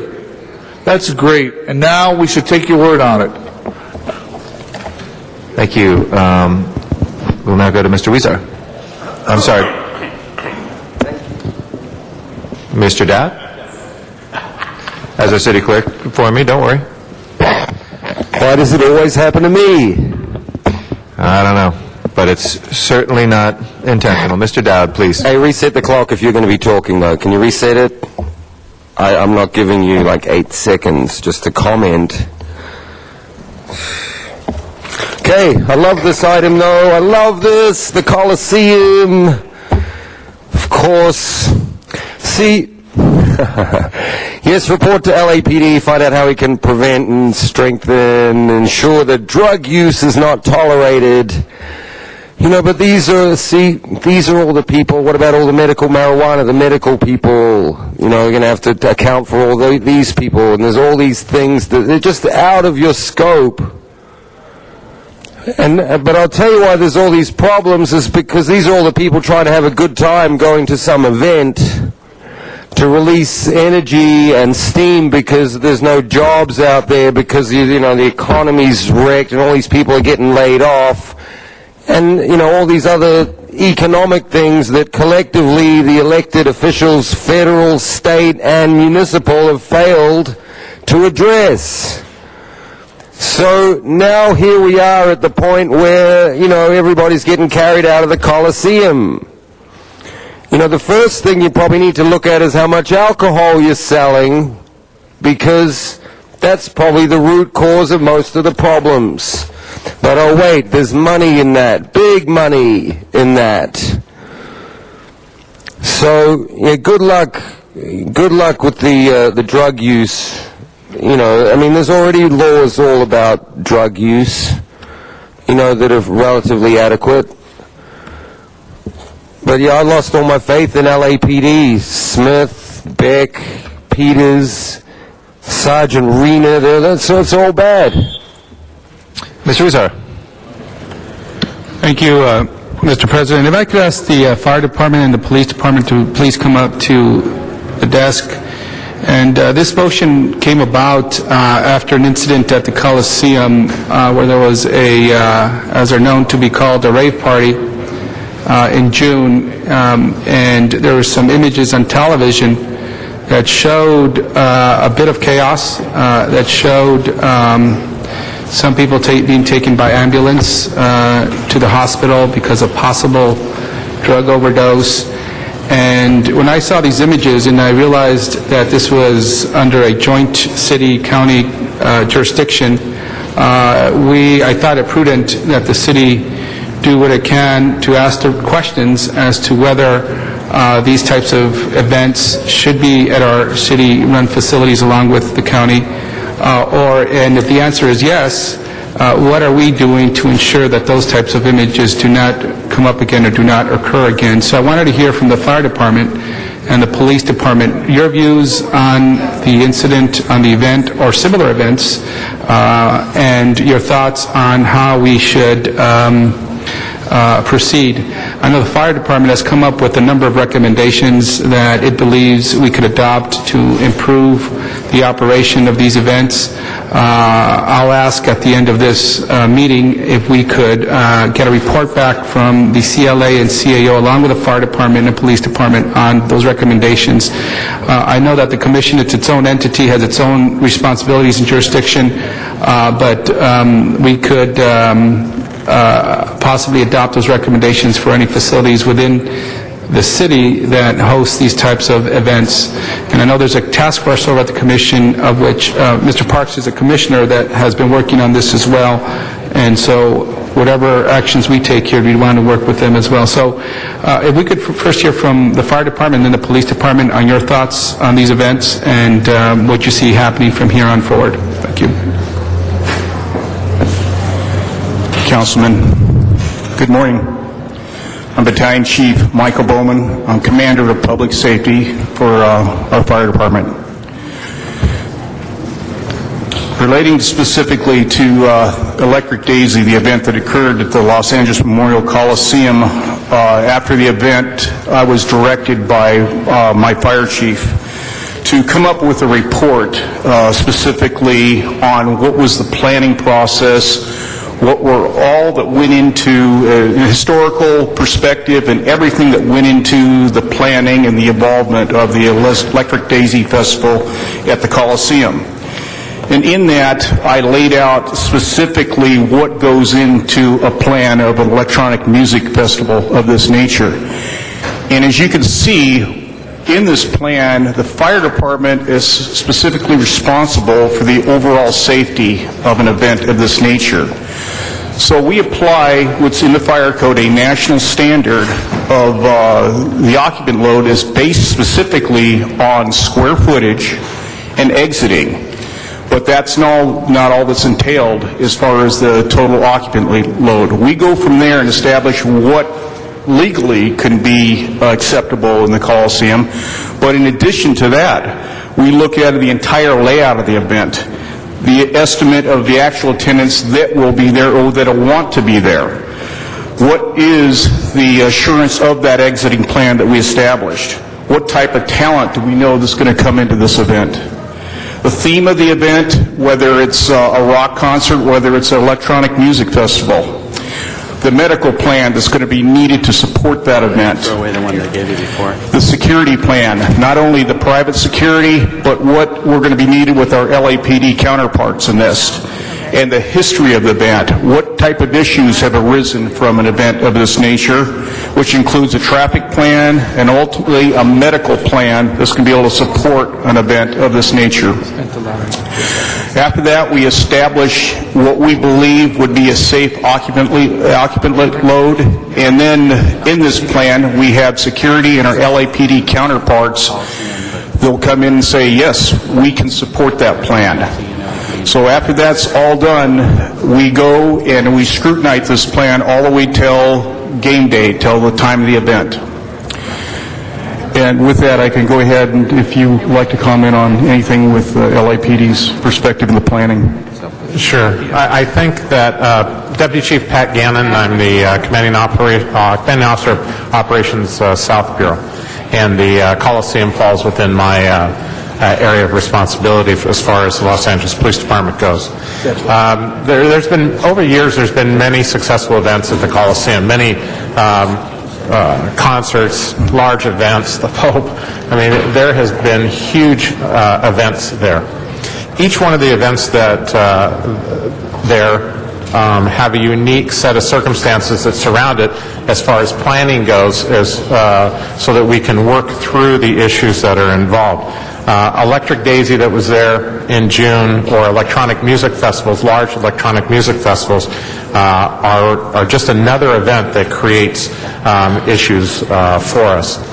One of the really good things that I think that we have in the city of Los Angeles is the relationship between the police department and the fire department as it relates to planning.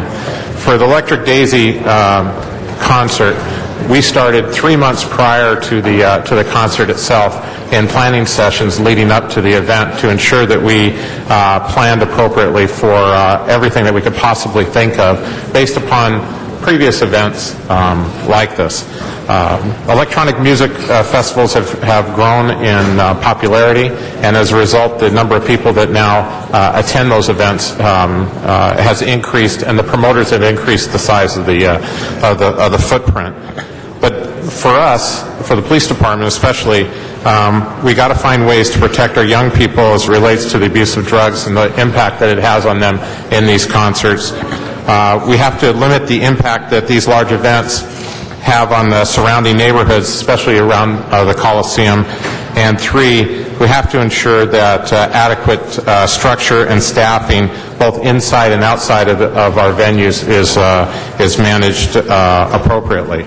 The use of drugs at electric music festivals is just a part of the festivals, unfortunately. It is. I read a series of blogs and online comments about the Electric Daisy. Nearly all of them talked about how much fun it was, what a great time they had, but many of them, if not all of them, referred to the use of ecstasy in some way or another as having enhanced the pleasure of that particular event. That is dangerous, as we saw by the death of the 15-year-old in that particular event.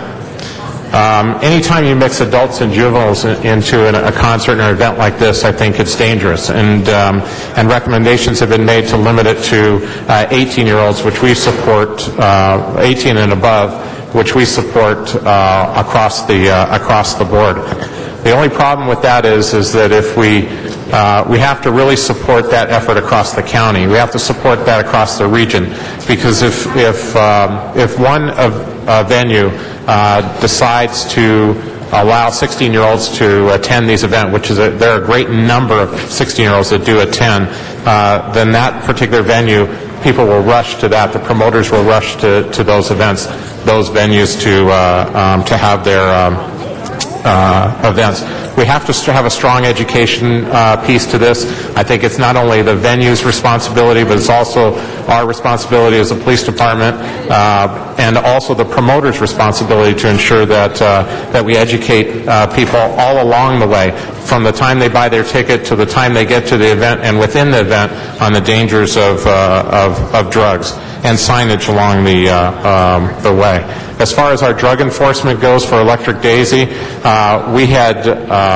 we tripled the number of narcotics and vice investigators, undercover officers that we put out for that we'd normally put out for, say, a USC football game, for example.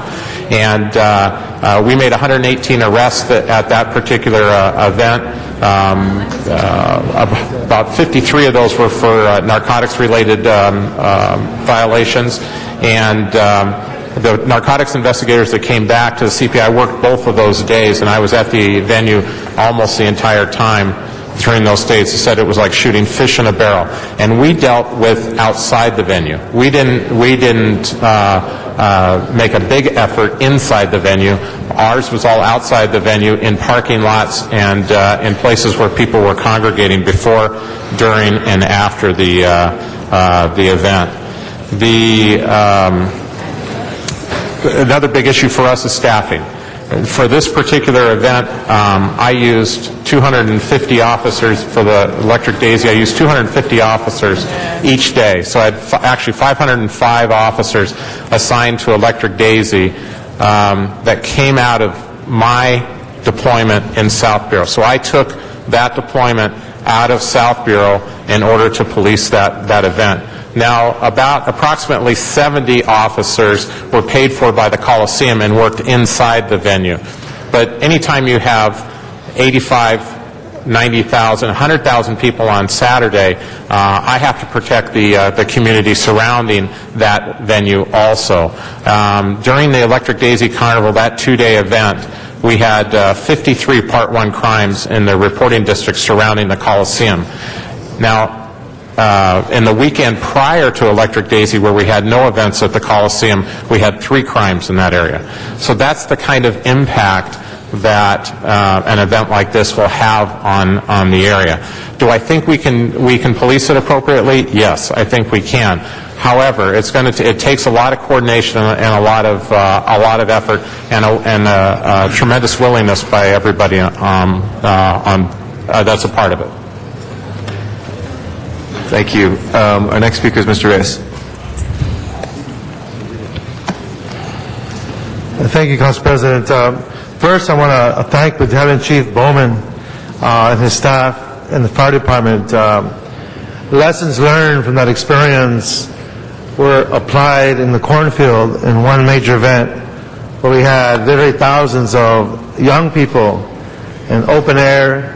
The biggest difference really was the landscape and how we could view the level of energy, sensitive areas, looking at how we take care of the young people, how we take care of all age groups, quite frankly, but more importantly, how to have a celebration that makes Los Angeles proud. We minimize the levels of impact, both people being hurt. We had amazing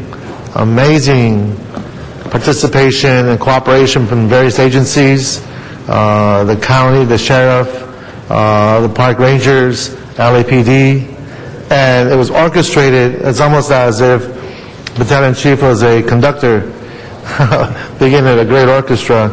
But the truth of the matter is revenue was generated, there was entertainment, we had a great time, we minimized impact.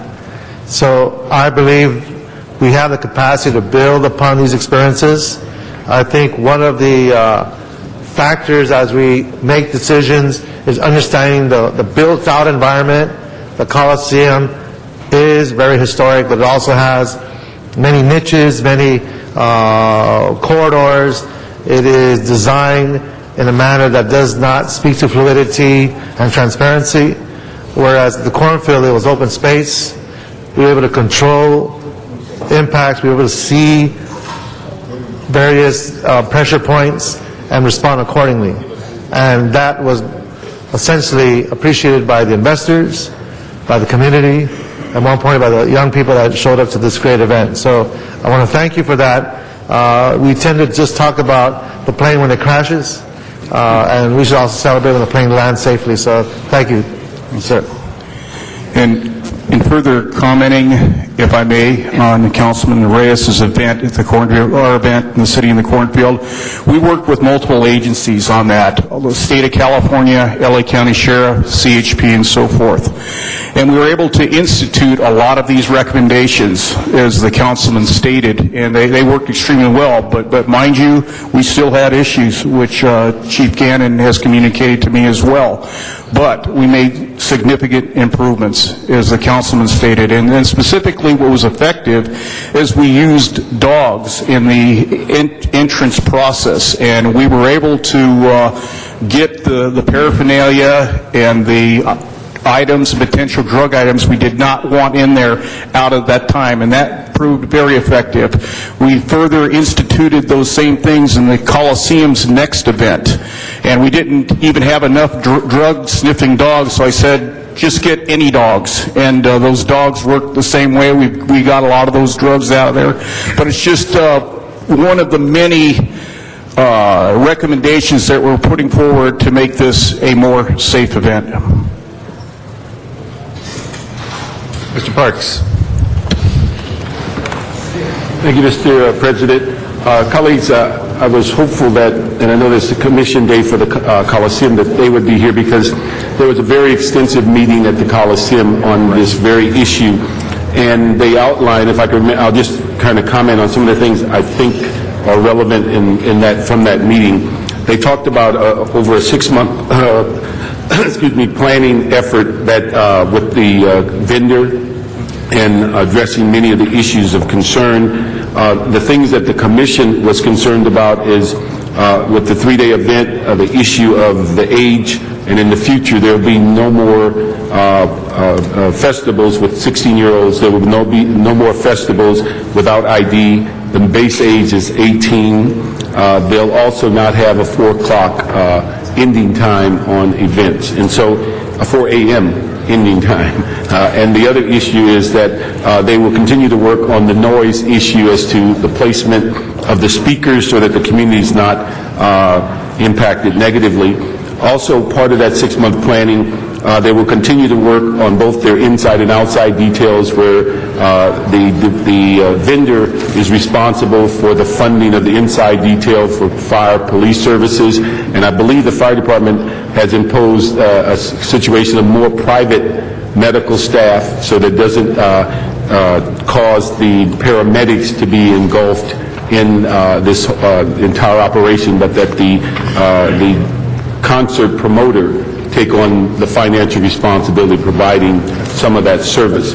The other issue is, I think when we think about the Coliseum, it is a tri-party jurisdiction with representatives from the city, state, and the county that make the decisions on that particular venue, but it's certainly a sensitive for the community input, and in fact has routine community input at each of its meetings. One of the things we've been trying to correct, and I think that the fire department and the police department has helped us do this, is that there's a misinterpretation of what a rave is. This is not a rave party. A rave, by definition, is an illegal underground party. This is a major festival of international impact. If I remember correctly, every state in the union, by the ticket sales, had someone from all of the 50 states in the union attended this. Multiple countries. They filled up almost every hotel in the city of LA. They created over 4,000 jobs to put this on. And so it was a major financial benefit to the city and a major generator of jobs.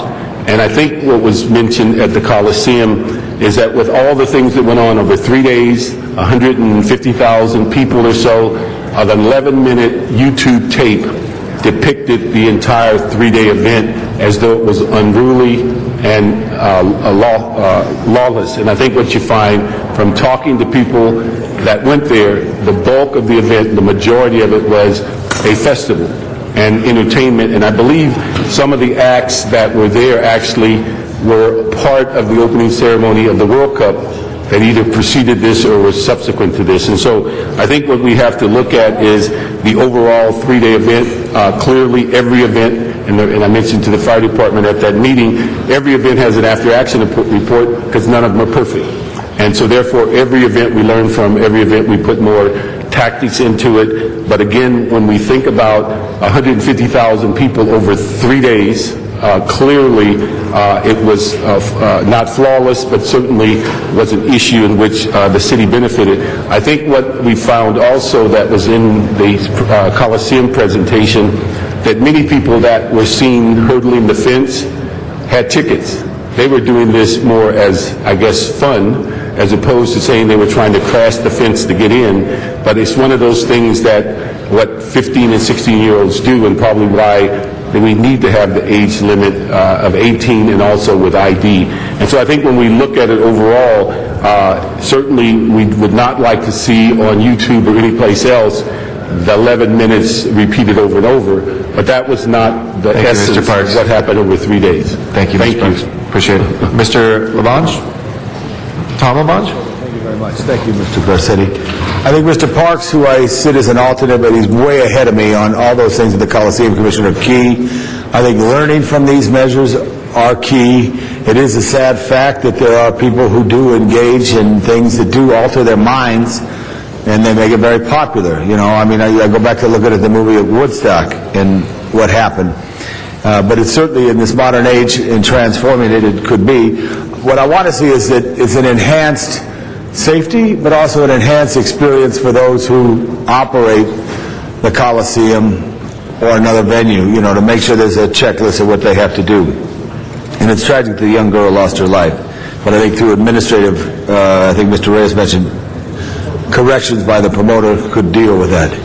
Noise is a factor in all these venues, and the noise does travel. It travels to Culver City, it travels to Wilshire, it travels to the hills of Los Feliz. So I know that isn't necessarily in your direct view, but you're the noise people, right? At night after 5? Is that the police department? Right, so I think there's a factor in that. And even in nightclubs now, I mean, not just at the Coliseum, the loud noise does bounce off the hills, depending on the weather. I think it has a factor on it. But all look at this is, I think you've all probably worked at the Coliseum in your earlier ranks, so you know and appreciate the Coliseum and the Expo Park. I think doing the right management and also whatever additional help other city agencies like Public Works may bring into the mix, like DOT. I don't know if we have a factor now, and I've noticed this on some because we have the special events. The Class A service that DOT used to be able to provide is no longer able to be provided. And I don't know if that has any effect on any of you, and that's no disrespect to DOT, but because of our challenges, they used to be able to absolutely control regions of an area, traffic-wise, traffic direction. That may impact you and some other things, so if you take that into consideration, I'd appreciate it. Thank you. If I can comment just quickly on DOT at the Coliseum, their availability is much less now than it used to be. That's what I was saying. Yeah, and so that responsibility then falls back on the Los Angeles Police Department to pick that piece up when they're not available. So, Mr. Parks, if I could just have Mr. Parks here there, because he was the champion. When I made my remarks, Bernard, I spoke of the issue of how DOT used to give Class A service, but now because of our challenges, they're not able to give Class A service. And what Chief Gannon was speaking about was the fact that it falls back on the police department. So in reviewing our programs at the Coliseum, that we have to fully know what staffing should be there when it previously was or wasn't. So, and Pat, you want to go? I interrupted Commander Gannon. Chief Gannon? I'm not making, I understand all of the issues involved in as far as what the Department of Transportation is able to provide, and they're an invaluable resource to these types of events, and they do a great job. Nobody does traffic engineering better than DOT, but when they're not available or when their overtime is over and they have to leave prior to 100,000 people leaving the Coliseum, somebody's got to manage that for us. That's the point. And when they're not available, and those times when they're not available, then it falls on us. Right. That was the point. It makes it more incumbent in the planning to put more responsibility on the promoter to hire to buy that. The people that supplement the city resources. Chief, if I may, Mark Storms, Assistant Fire Marshal. Councilman Parks, one of the biggest situations that's come out of the recent planning sessions is the cooperation and the effort to work with the promoters.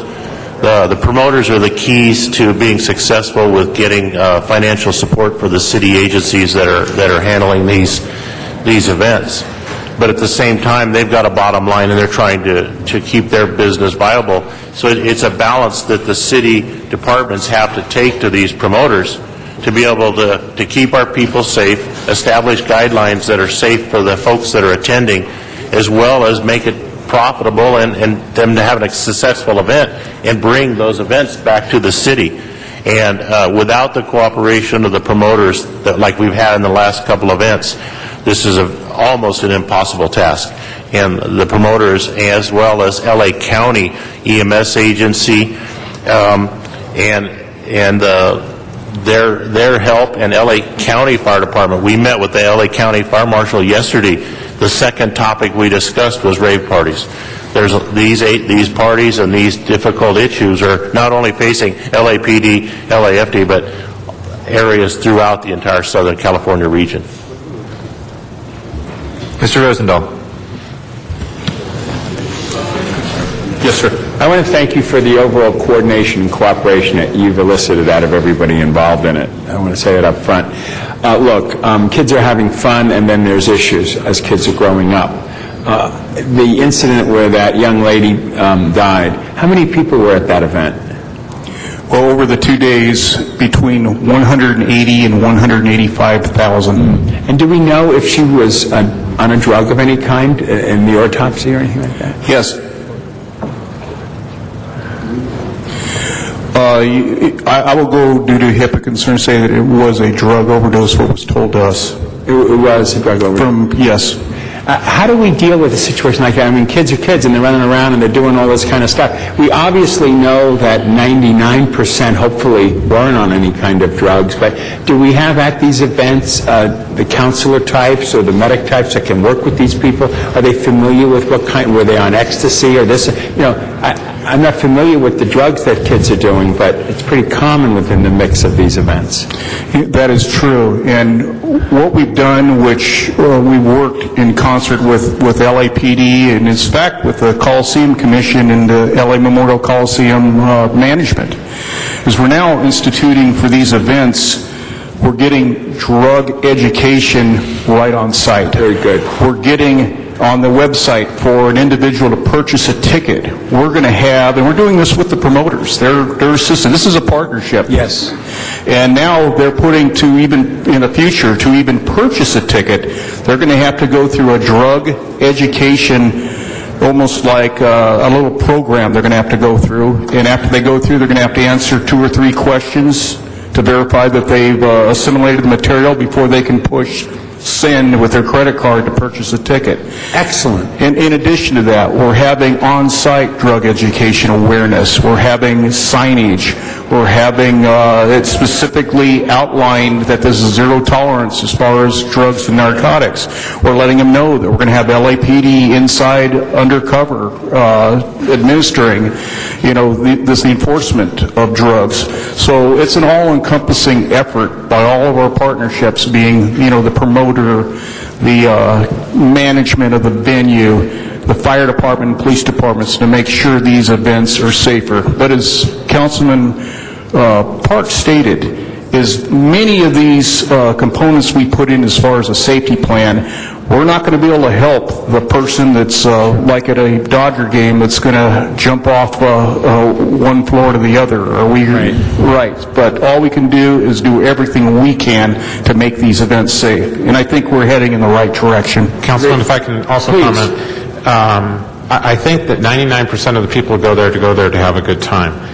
But a huge number go there and are under the influence of ecstasy. In other words, they come there. They come there to have a good time, but the event and the type of music and the lights and the fire and the attraction that's involved in that, and the use of ecstasy, for example, enhances that enjoyment for them.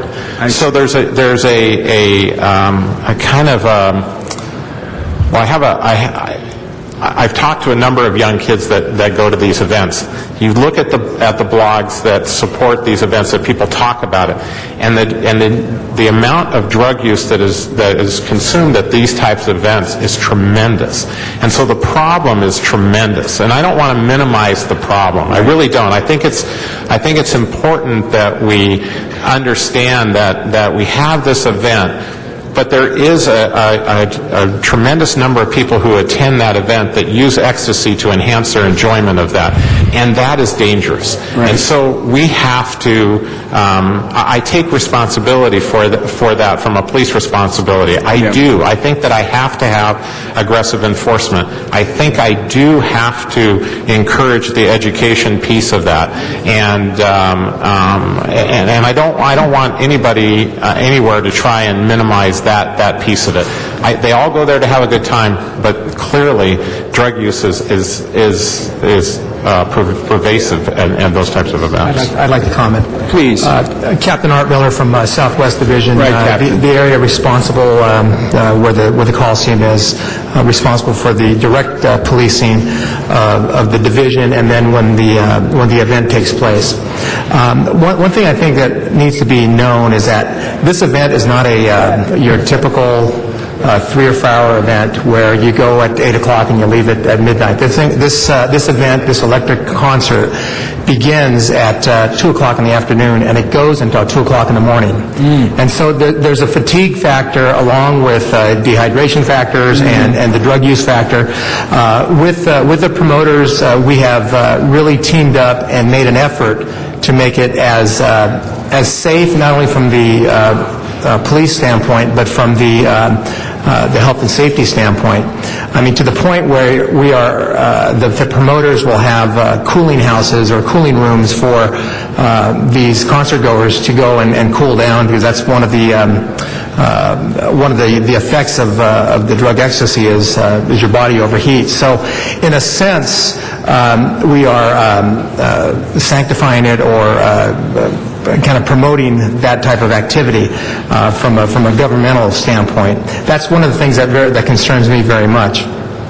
The other thing is, typically I'm either the incident commander or the operations chief during one of these events. I'm there from about 11 o'clock in the morning until the sun comes up the next day to make sure that the event is policed properly.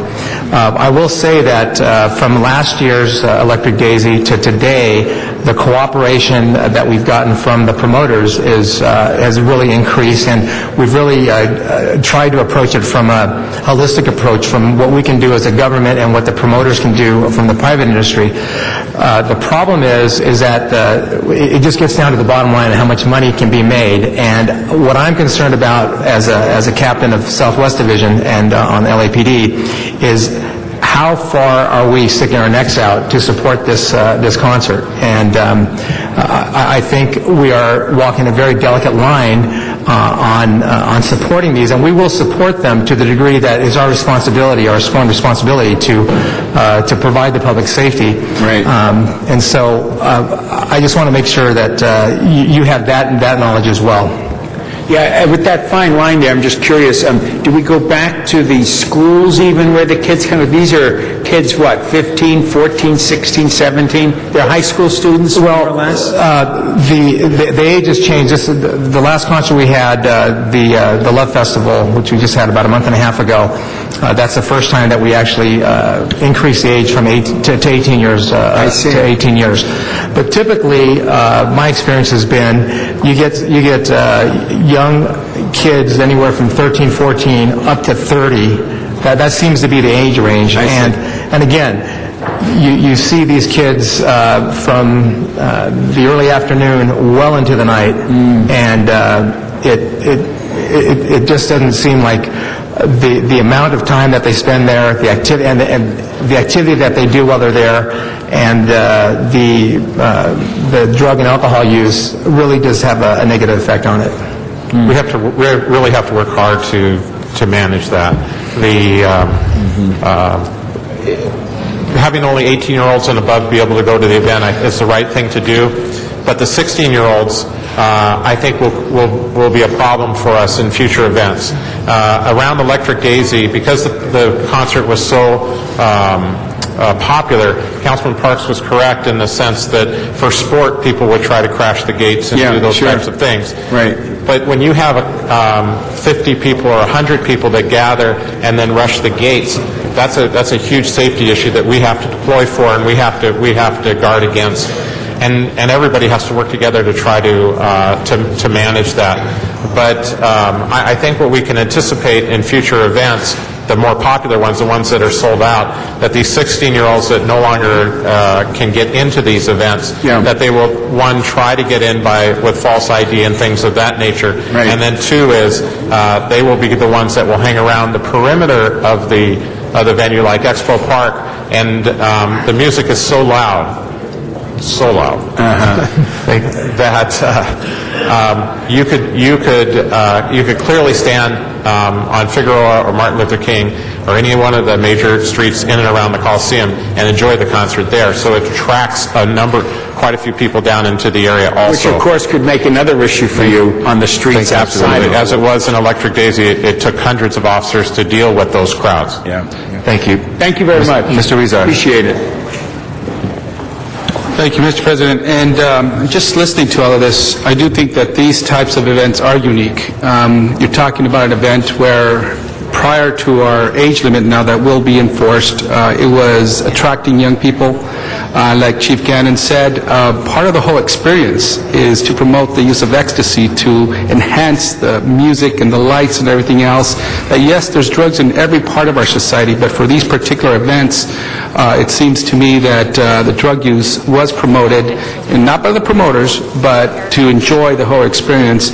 Those things combined with the taxation on our limited resources, I do think these events are very unique, and that we as a city should do everything we can to ensure that we are paying attention to them.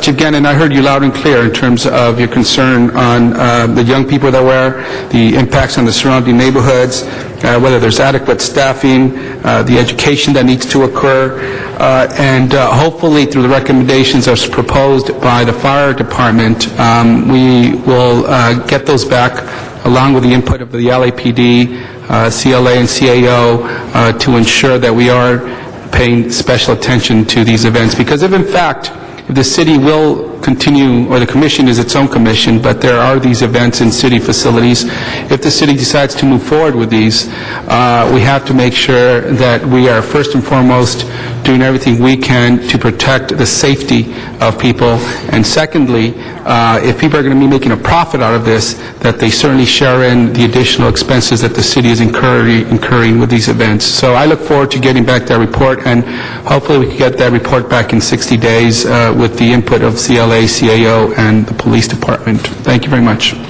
Thank you, colleagues. Oh, go ahead. And speaking directly, Councilman, to the report, what we're all involved with now is a RAVE task force, which was a formalized task force directed by the Coliseum Commission and the County Board of Supervisors, 2 members of this council, a member of the Coliseum Commission. So we're all in the middle of working on this, and the City of Los Angeles has tremendous representation on that. Obviously, myself, my staff, Chief Gannon and his staff, along with all our medical components, County Health Department, and all the others. And at least what I would like to see is for us to develop a formalized document that's going to address all these issues, but not specifically to the Los Angeles Memorial Coliseum, but to every venue in the County of Los Angeles. And what I'd like to do is take those, and again, along with the CLA and the city attorney, and make recommendations to you between the police and fire departments on instituting these requirements through all venues in the city of Los Angeles. Thank you. And if I could add, and I understand that the commission is taking its own approach in addressing this, has had its own jurisdiction, but at least for the city of LA, we'd like to see the recommendations you made with a report back. So to the council, to the full council, we don't have to agendize that yet, but if we could get a report back within 60 days that takes the input of the LAPD, CAO, and CLA, so that we within our own jurisdiction see how we may agree or disagree with whatever the commission's doing on their own. They have the right to do whatever they want to do, but at least for city-owned facilities, we want to have some set policies that are followed for these events.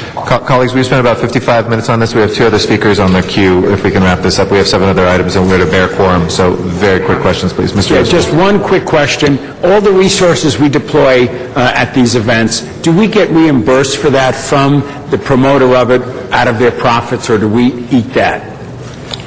Well, I can speak as far as the fire department. We get total reimbursement for our resources as far as that we apply to the event. Very good. How about LAPD? No, we get none. You get none? None. And has anybody tried to negotiate with that, the cost of that? We've dealt with the city attorney on this particular issue. There's a certain bottom line number of people that we have to apply to the Coliseum, because we have for years, and anything over that. There's a BOSS permit process, Bureau of Street Services process that we go to. We're trying to work with everybody to try to make sure we have these events. But what we're being told by the Coliseum, for example, is if we go to a BOSS permit and then they're responsible for half of our deployment that they couldn't afford to have the concert. I see. Okay, but I'd like some cooperation if they can do some reimbursement. Thanks. Mr. Wesson. Right. Can we please call the question? Question's been called, colleagues. Is there an objection? There's no objection. There's an objection to call the question. There's no. Yeah, it's a note and file, colleagues. No objection. Then we'll please open the roll, note and file them. And the additional request from Mr. Weezar to have the CLA, CAO, LAPD report back in 60 days on the fire department recommendations. Yes. Please prepare the roll and tabulate the vote. 10 ayes. That is approved. Next items, please. Items 27 and 28, called special by Councilmember Parks. Mr. Parks, I'd like to take those up together? Yep. And we'd just like to have a very brief report from the interim treasurer and the chief investment officer about the current status of the city's investment portfolio. And we just asked them to give us the most updated information, and even if it's beyond the dates of the report, so just we're fully aware of what the current status of the city's investment strategies are. Good afternoon. This is Steve O'Malley, interim city treasurer. I'm sorry, what's your title, sir? Steve O'Malley, interim city treasurer. Welcome back. Good to have you here with a new title. With me here is Mr. Juarez, who is our chief investment officer. The two reports before you, items number 27 and 28, are the treasurer's investment and cash management report. We are required to provide a report to City Council on a monthly basis on our investment and cash management practices.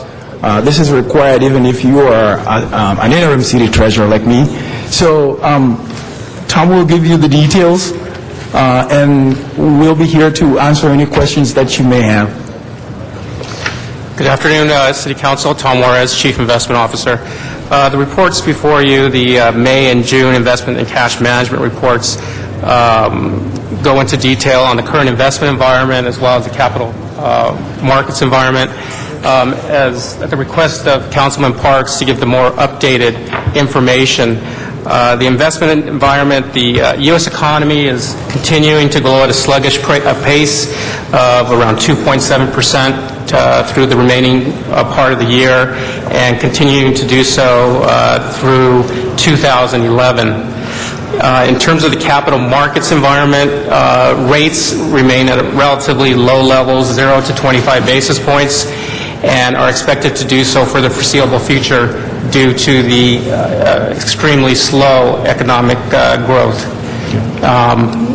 Overall, the portfolio, in terms of its structure, remains well-structured with respect to its benchmark.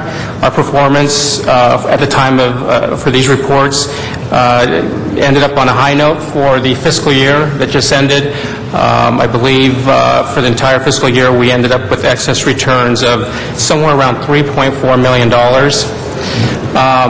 The negative aspect going forward is the continued slow or weak economic environment, which is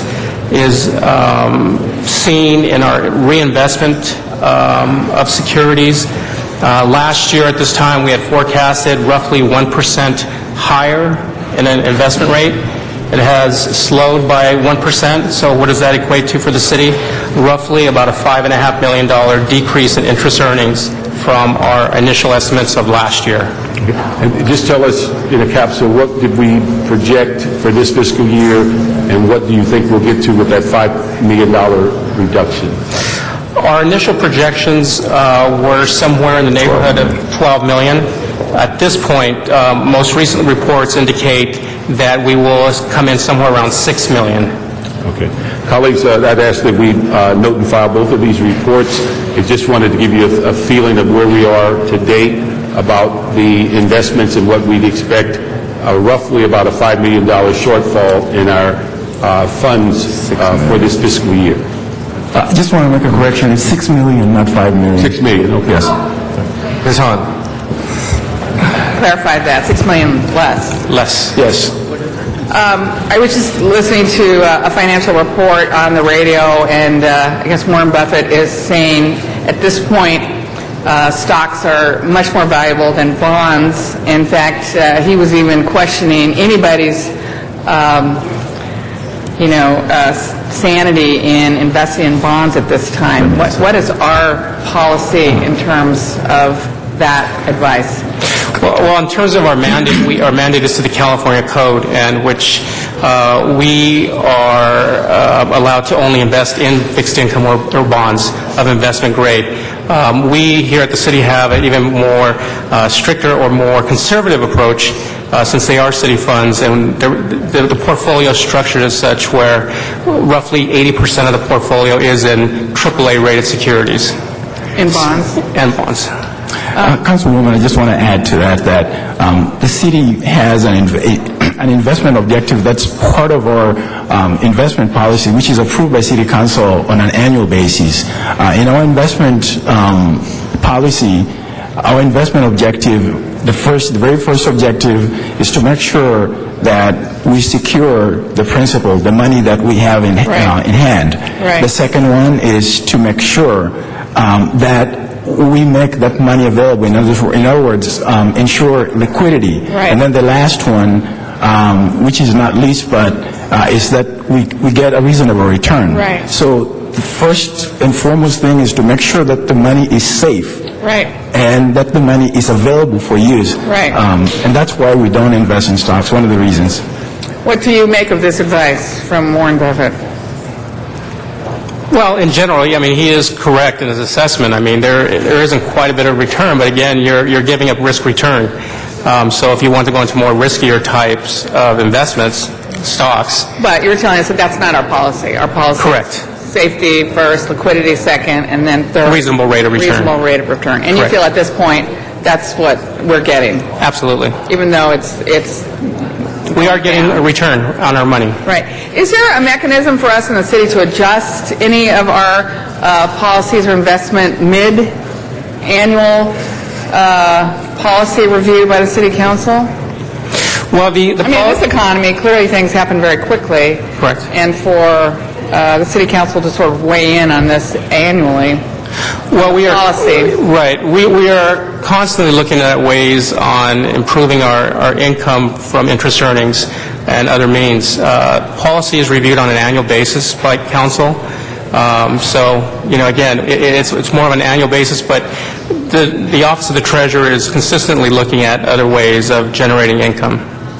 And again, do we have a mechanism? Are we flexible, or in terms of our investments, or change?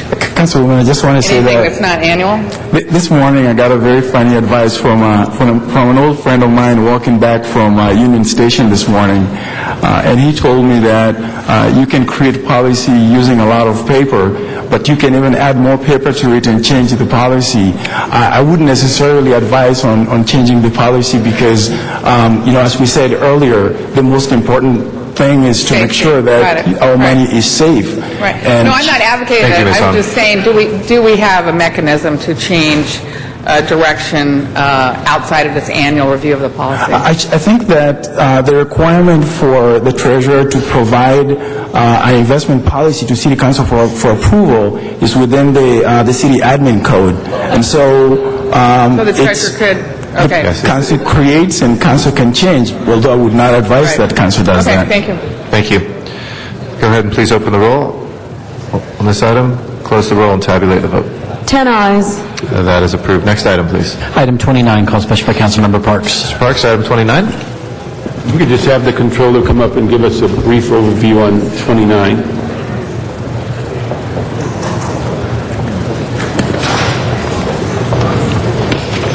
Colleagues, this is a preliminary financial report that gives us some idea as we close out last fiscal year. Yes, and good afternoon, Council.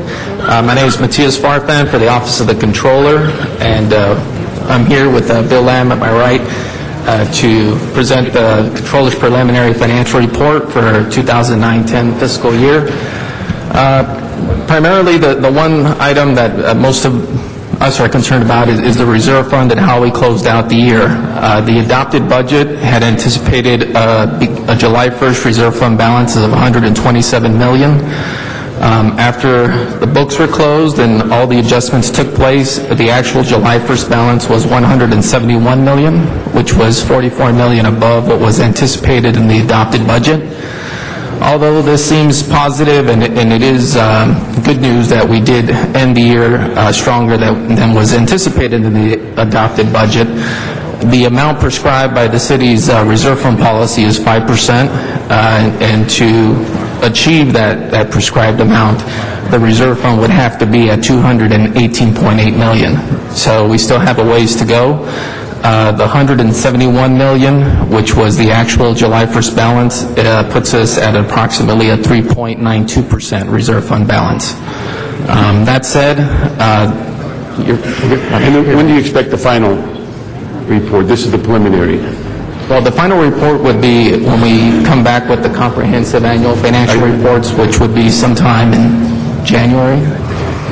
January, this is final with respect to cash, and the reserve fund is cash, and so it's final with respect to the budget. But could you just briefly go over the primary recommendation of the controller in this report of giving guidance to the council regarding the reserve fund and a variety of things?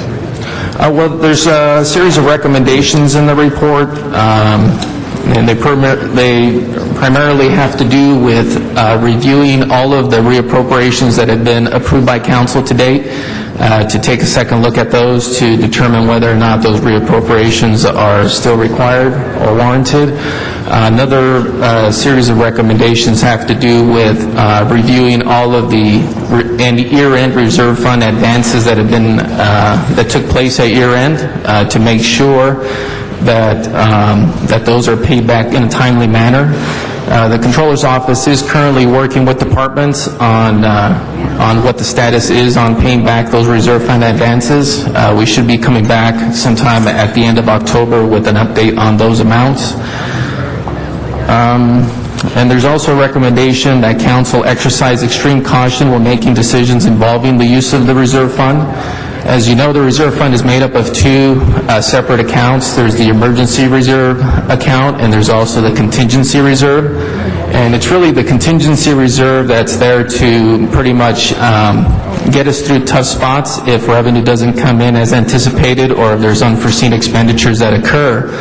And as stated in the report, that amount, the emergency reserve is 120, which only leaves a balance of around, $50 million in the contingency reserve. And as you well know, in the current fiscal year, we are tracking certain revenues. You just heard right now from the Treasurer's Office that the interest income seems to be lower than anticipated. We're also looking at other items like the P3 that's been discussed here that'll be coming forward later in the fiscal year, and that's on the revenue side. On the expenditure side, we have items such as the furloughs that have been budgeted and certain exemptions that have already taken place in regards to the furloughs, and we will be tracking on how those impact the salary expenditures. So at some future date, if there is additional appropriations required, then really we'd have to look to where that's going to come from, and if nowhere is found other than the reserve fund, that would eat into that contingency reserve. Thank you. Colleagues, I'd ask that we approve the controller's recommendations on this item. Thank you. Mr. Labange. Tom Labange. Thank you. I want to ask a question on this. Mr. Lamb, you've been around a long time. How long with the city?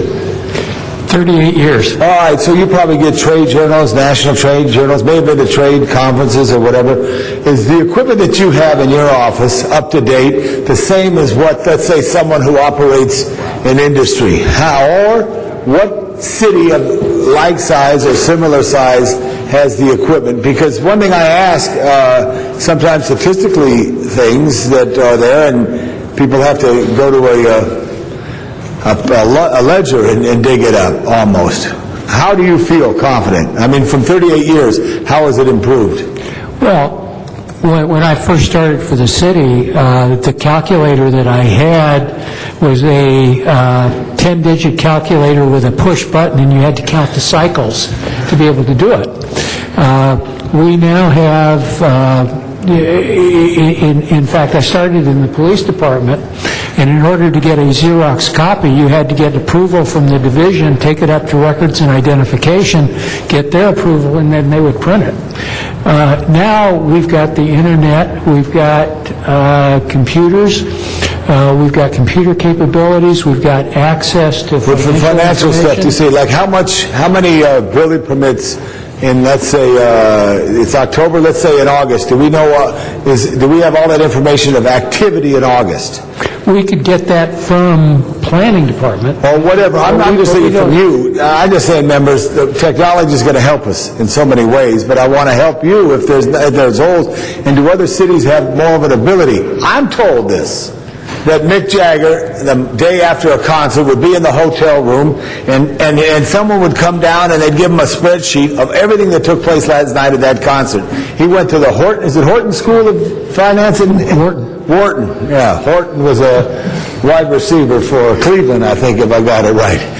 Wharton School. So I'm asking you, do you have that capability? Because we almost really need that, and we're going to make tougher decisions in the coming months. We don't have all of those capabilities. One of the reasons we're working on a new financial system, which we're going to install and be operating on July 1st, 2011, is to give us additional capability. Good, okay. We've been working on that system now for 8 years. For 8 years? And with a contractor for 2 years now. Right. We are going to improve our ability for financial information. We're also working on adding accounts receivable.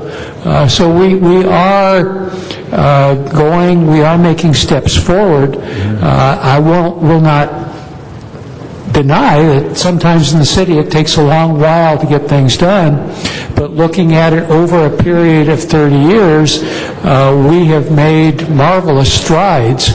We still have ways to go. Great, thank you very much, but we want to make sure, and would you let us know what we could do to help? Thank you. Thank you, Mr. Labange, and thank you as well for the report. Appreciate that, and thank you, Mr. Parks. I think it was well said. We still have work to do, but at the same time that we were able, through all the hard work, colleagues, that you did on this council to boost from 127 million to 171, what we swept on into the reserve fund on our worst economic year in modern history, says a lot about all of you. So thank you very much, and thank you for the report. We appreciate that. Let's go ahead and open the roll on the report. Let's have a hearing in committee, sir. Close the roll. And please tabulate the vote. 10 ayes. That is approved. Next item, please. Item 37, called special for cards. Mr. Sachs, you want to come forward on 37 and then 38? We also had cards from Zuma Dog and Matt Dowd, who I think have left. So we'll mark those for the file.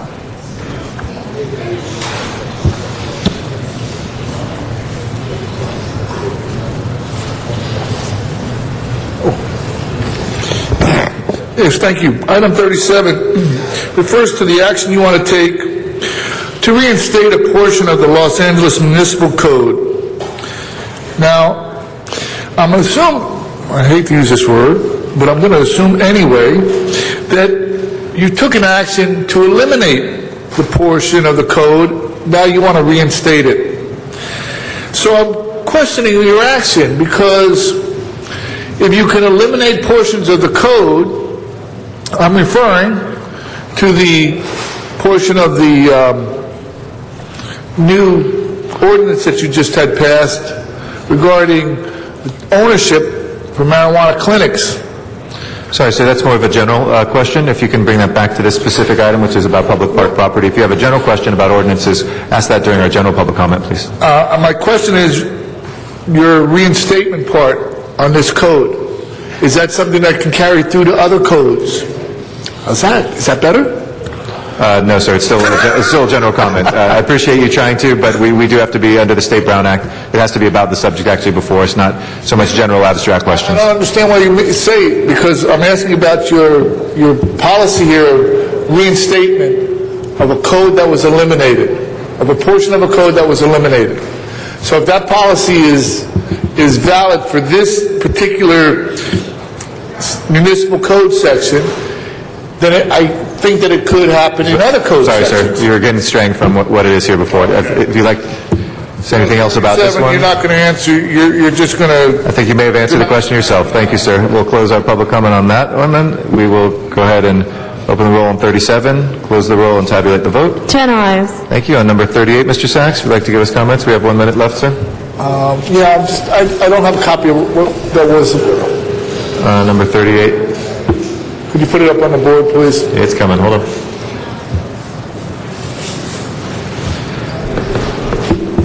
Oh, this is the Grand Avenue and the,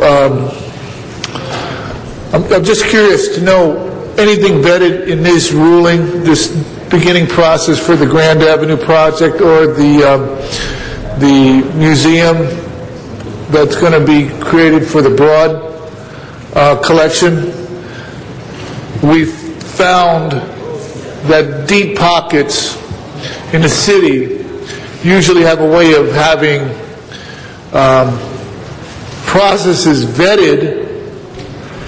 Take an example, the AEG complex, but processes vetted that the normal or the majority of the public don't seem to be able to get those same considerations. So I'm just wondering, as you move through this process for this museum, anything going to be vetted, anything going to be public for the public, publicized that the public should be aware of? Thank you. Thank you. That'll close our comments for this item. If anybody wishes to be heard, seeing none from the council, let's go ahead and prepare the roll and tabulate the vote. 10 ayes. That is approved. Now we have 2 items that are called special for a closed session. Mr. Clerk, did you... Mr. President, there is item 43 that had been called special for an amendment, and that has now been circulated. Okay. Nobody wishes to be heard on that. We'll accept that as a friendly substitution, and let's go ahead and prepare the roll as substituted and tabulate the vote on item 43. 10 ayes. That is approved as well. And now we'll go in accordance with California state law into closed session to discuss legal matters before the City Council. We'll come back in open session and announce any actions that have been taken that require public appraisal as well. Thank you, and we'll be back to close the meeting out as well. If we can please clear the council chambers.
Welcome back to open session. Next order of business, Mr. Clerk. Mr. President, on item 40, there is a recommendation for settlement in the amount of $1,450,000 in the cases of Jill P.E. versus City and Anna M. versus City. All right, please open the roll on that settlement. Close the roll and tabulate the vote. 10 ayes. Hold tight, colleagues. We're almost there. And on item 41, there is a request to continue that matter to Friday, October 8th. We've continued that for quorum issues today because of a recusal. So for folks that are following that, we do anticipate voting on that on Friday on item number 41.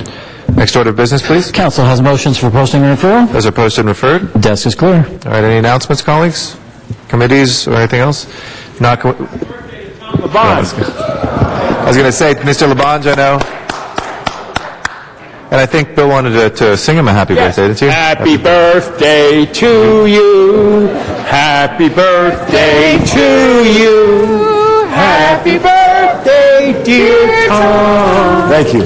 Happy birthday to you. Thank you very much. I want to thank my mother who's in heaven, and my father's in heaven, and all my brothers, and my wonderful wife, Bridget. We have 10 speakers on the queue, but we'll dispense with those today. If I can please ask folks to arise for adjourning motions, please.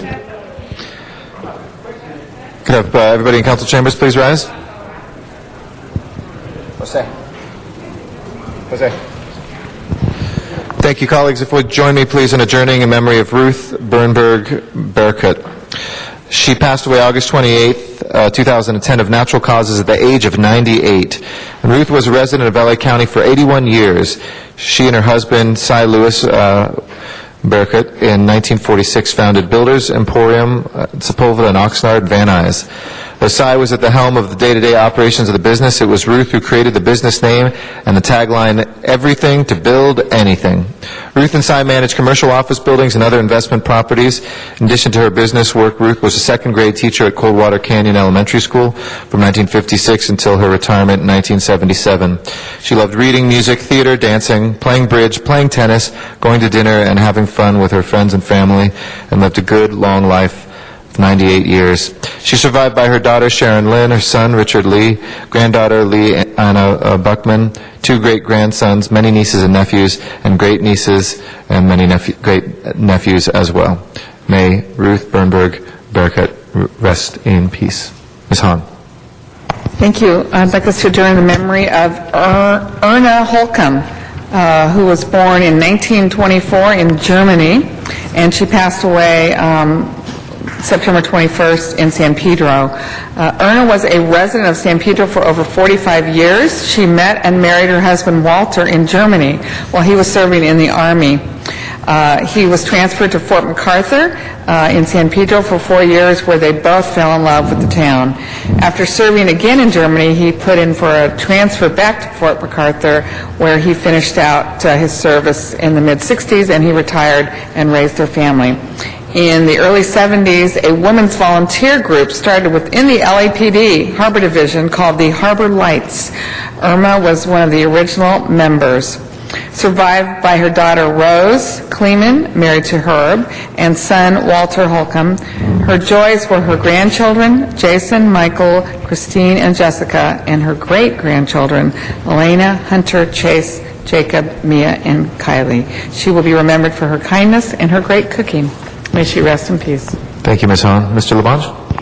I ask for adjournment in memory of Marion Deeb, who was born in East Los Angeles, raised, attended, and graduated from Roosevelt High School.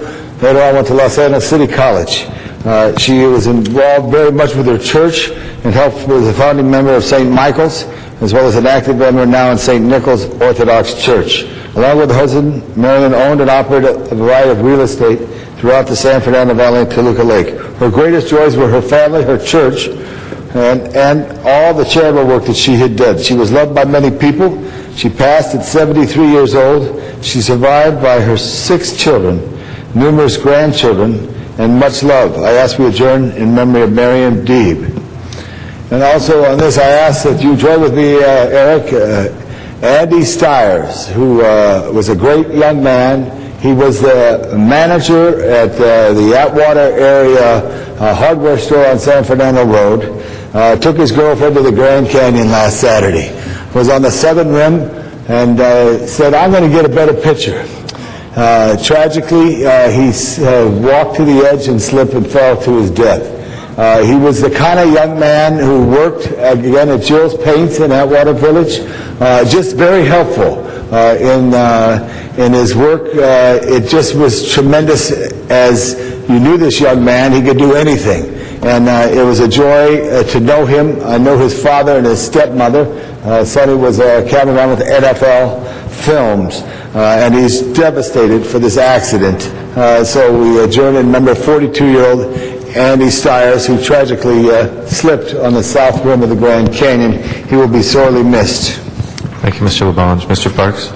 Thank you, Mr. President. I have two adjourning motions. One, I ask that we adjourn in memory of Julia Hemphill, who was born in 1915 in Mississippi, passed away August 3rd, 2010. She's a graduate of St. Mary's Catholic School. She moved to Memphis, Tennessee, and attended cosmetology school.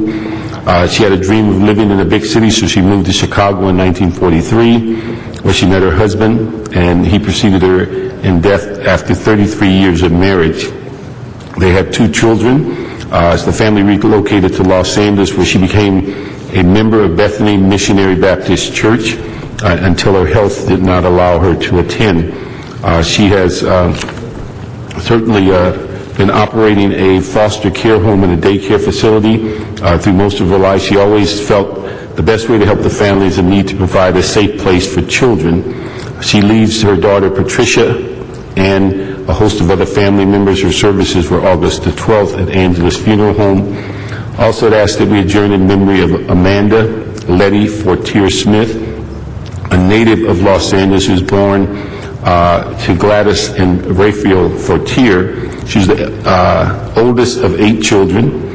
She was raised in Watts District, attended Jordan High School, where she graduated in 1935. She specialized in business and home economics. She's a member of Christ Temple, Los Angeles, for over 70 years. In 1945, she married Major Albert Smith. She was viewed by the church and her family as being a supermom and a devoted wife. She traveled throughout the world with her husband, who's in the military. She's survived by her husband of 65 years, Albert B. Smith II, a daughter, and her sons Albert and Robert. Her service was held September 25th at Christ Temple Cathedral in Los Angeles. Thank you very much, Mr. Parks. With no other adjourning motions, Mr. Clerk, please call the roll. We'll next be in session in 2 days. It'll be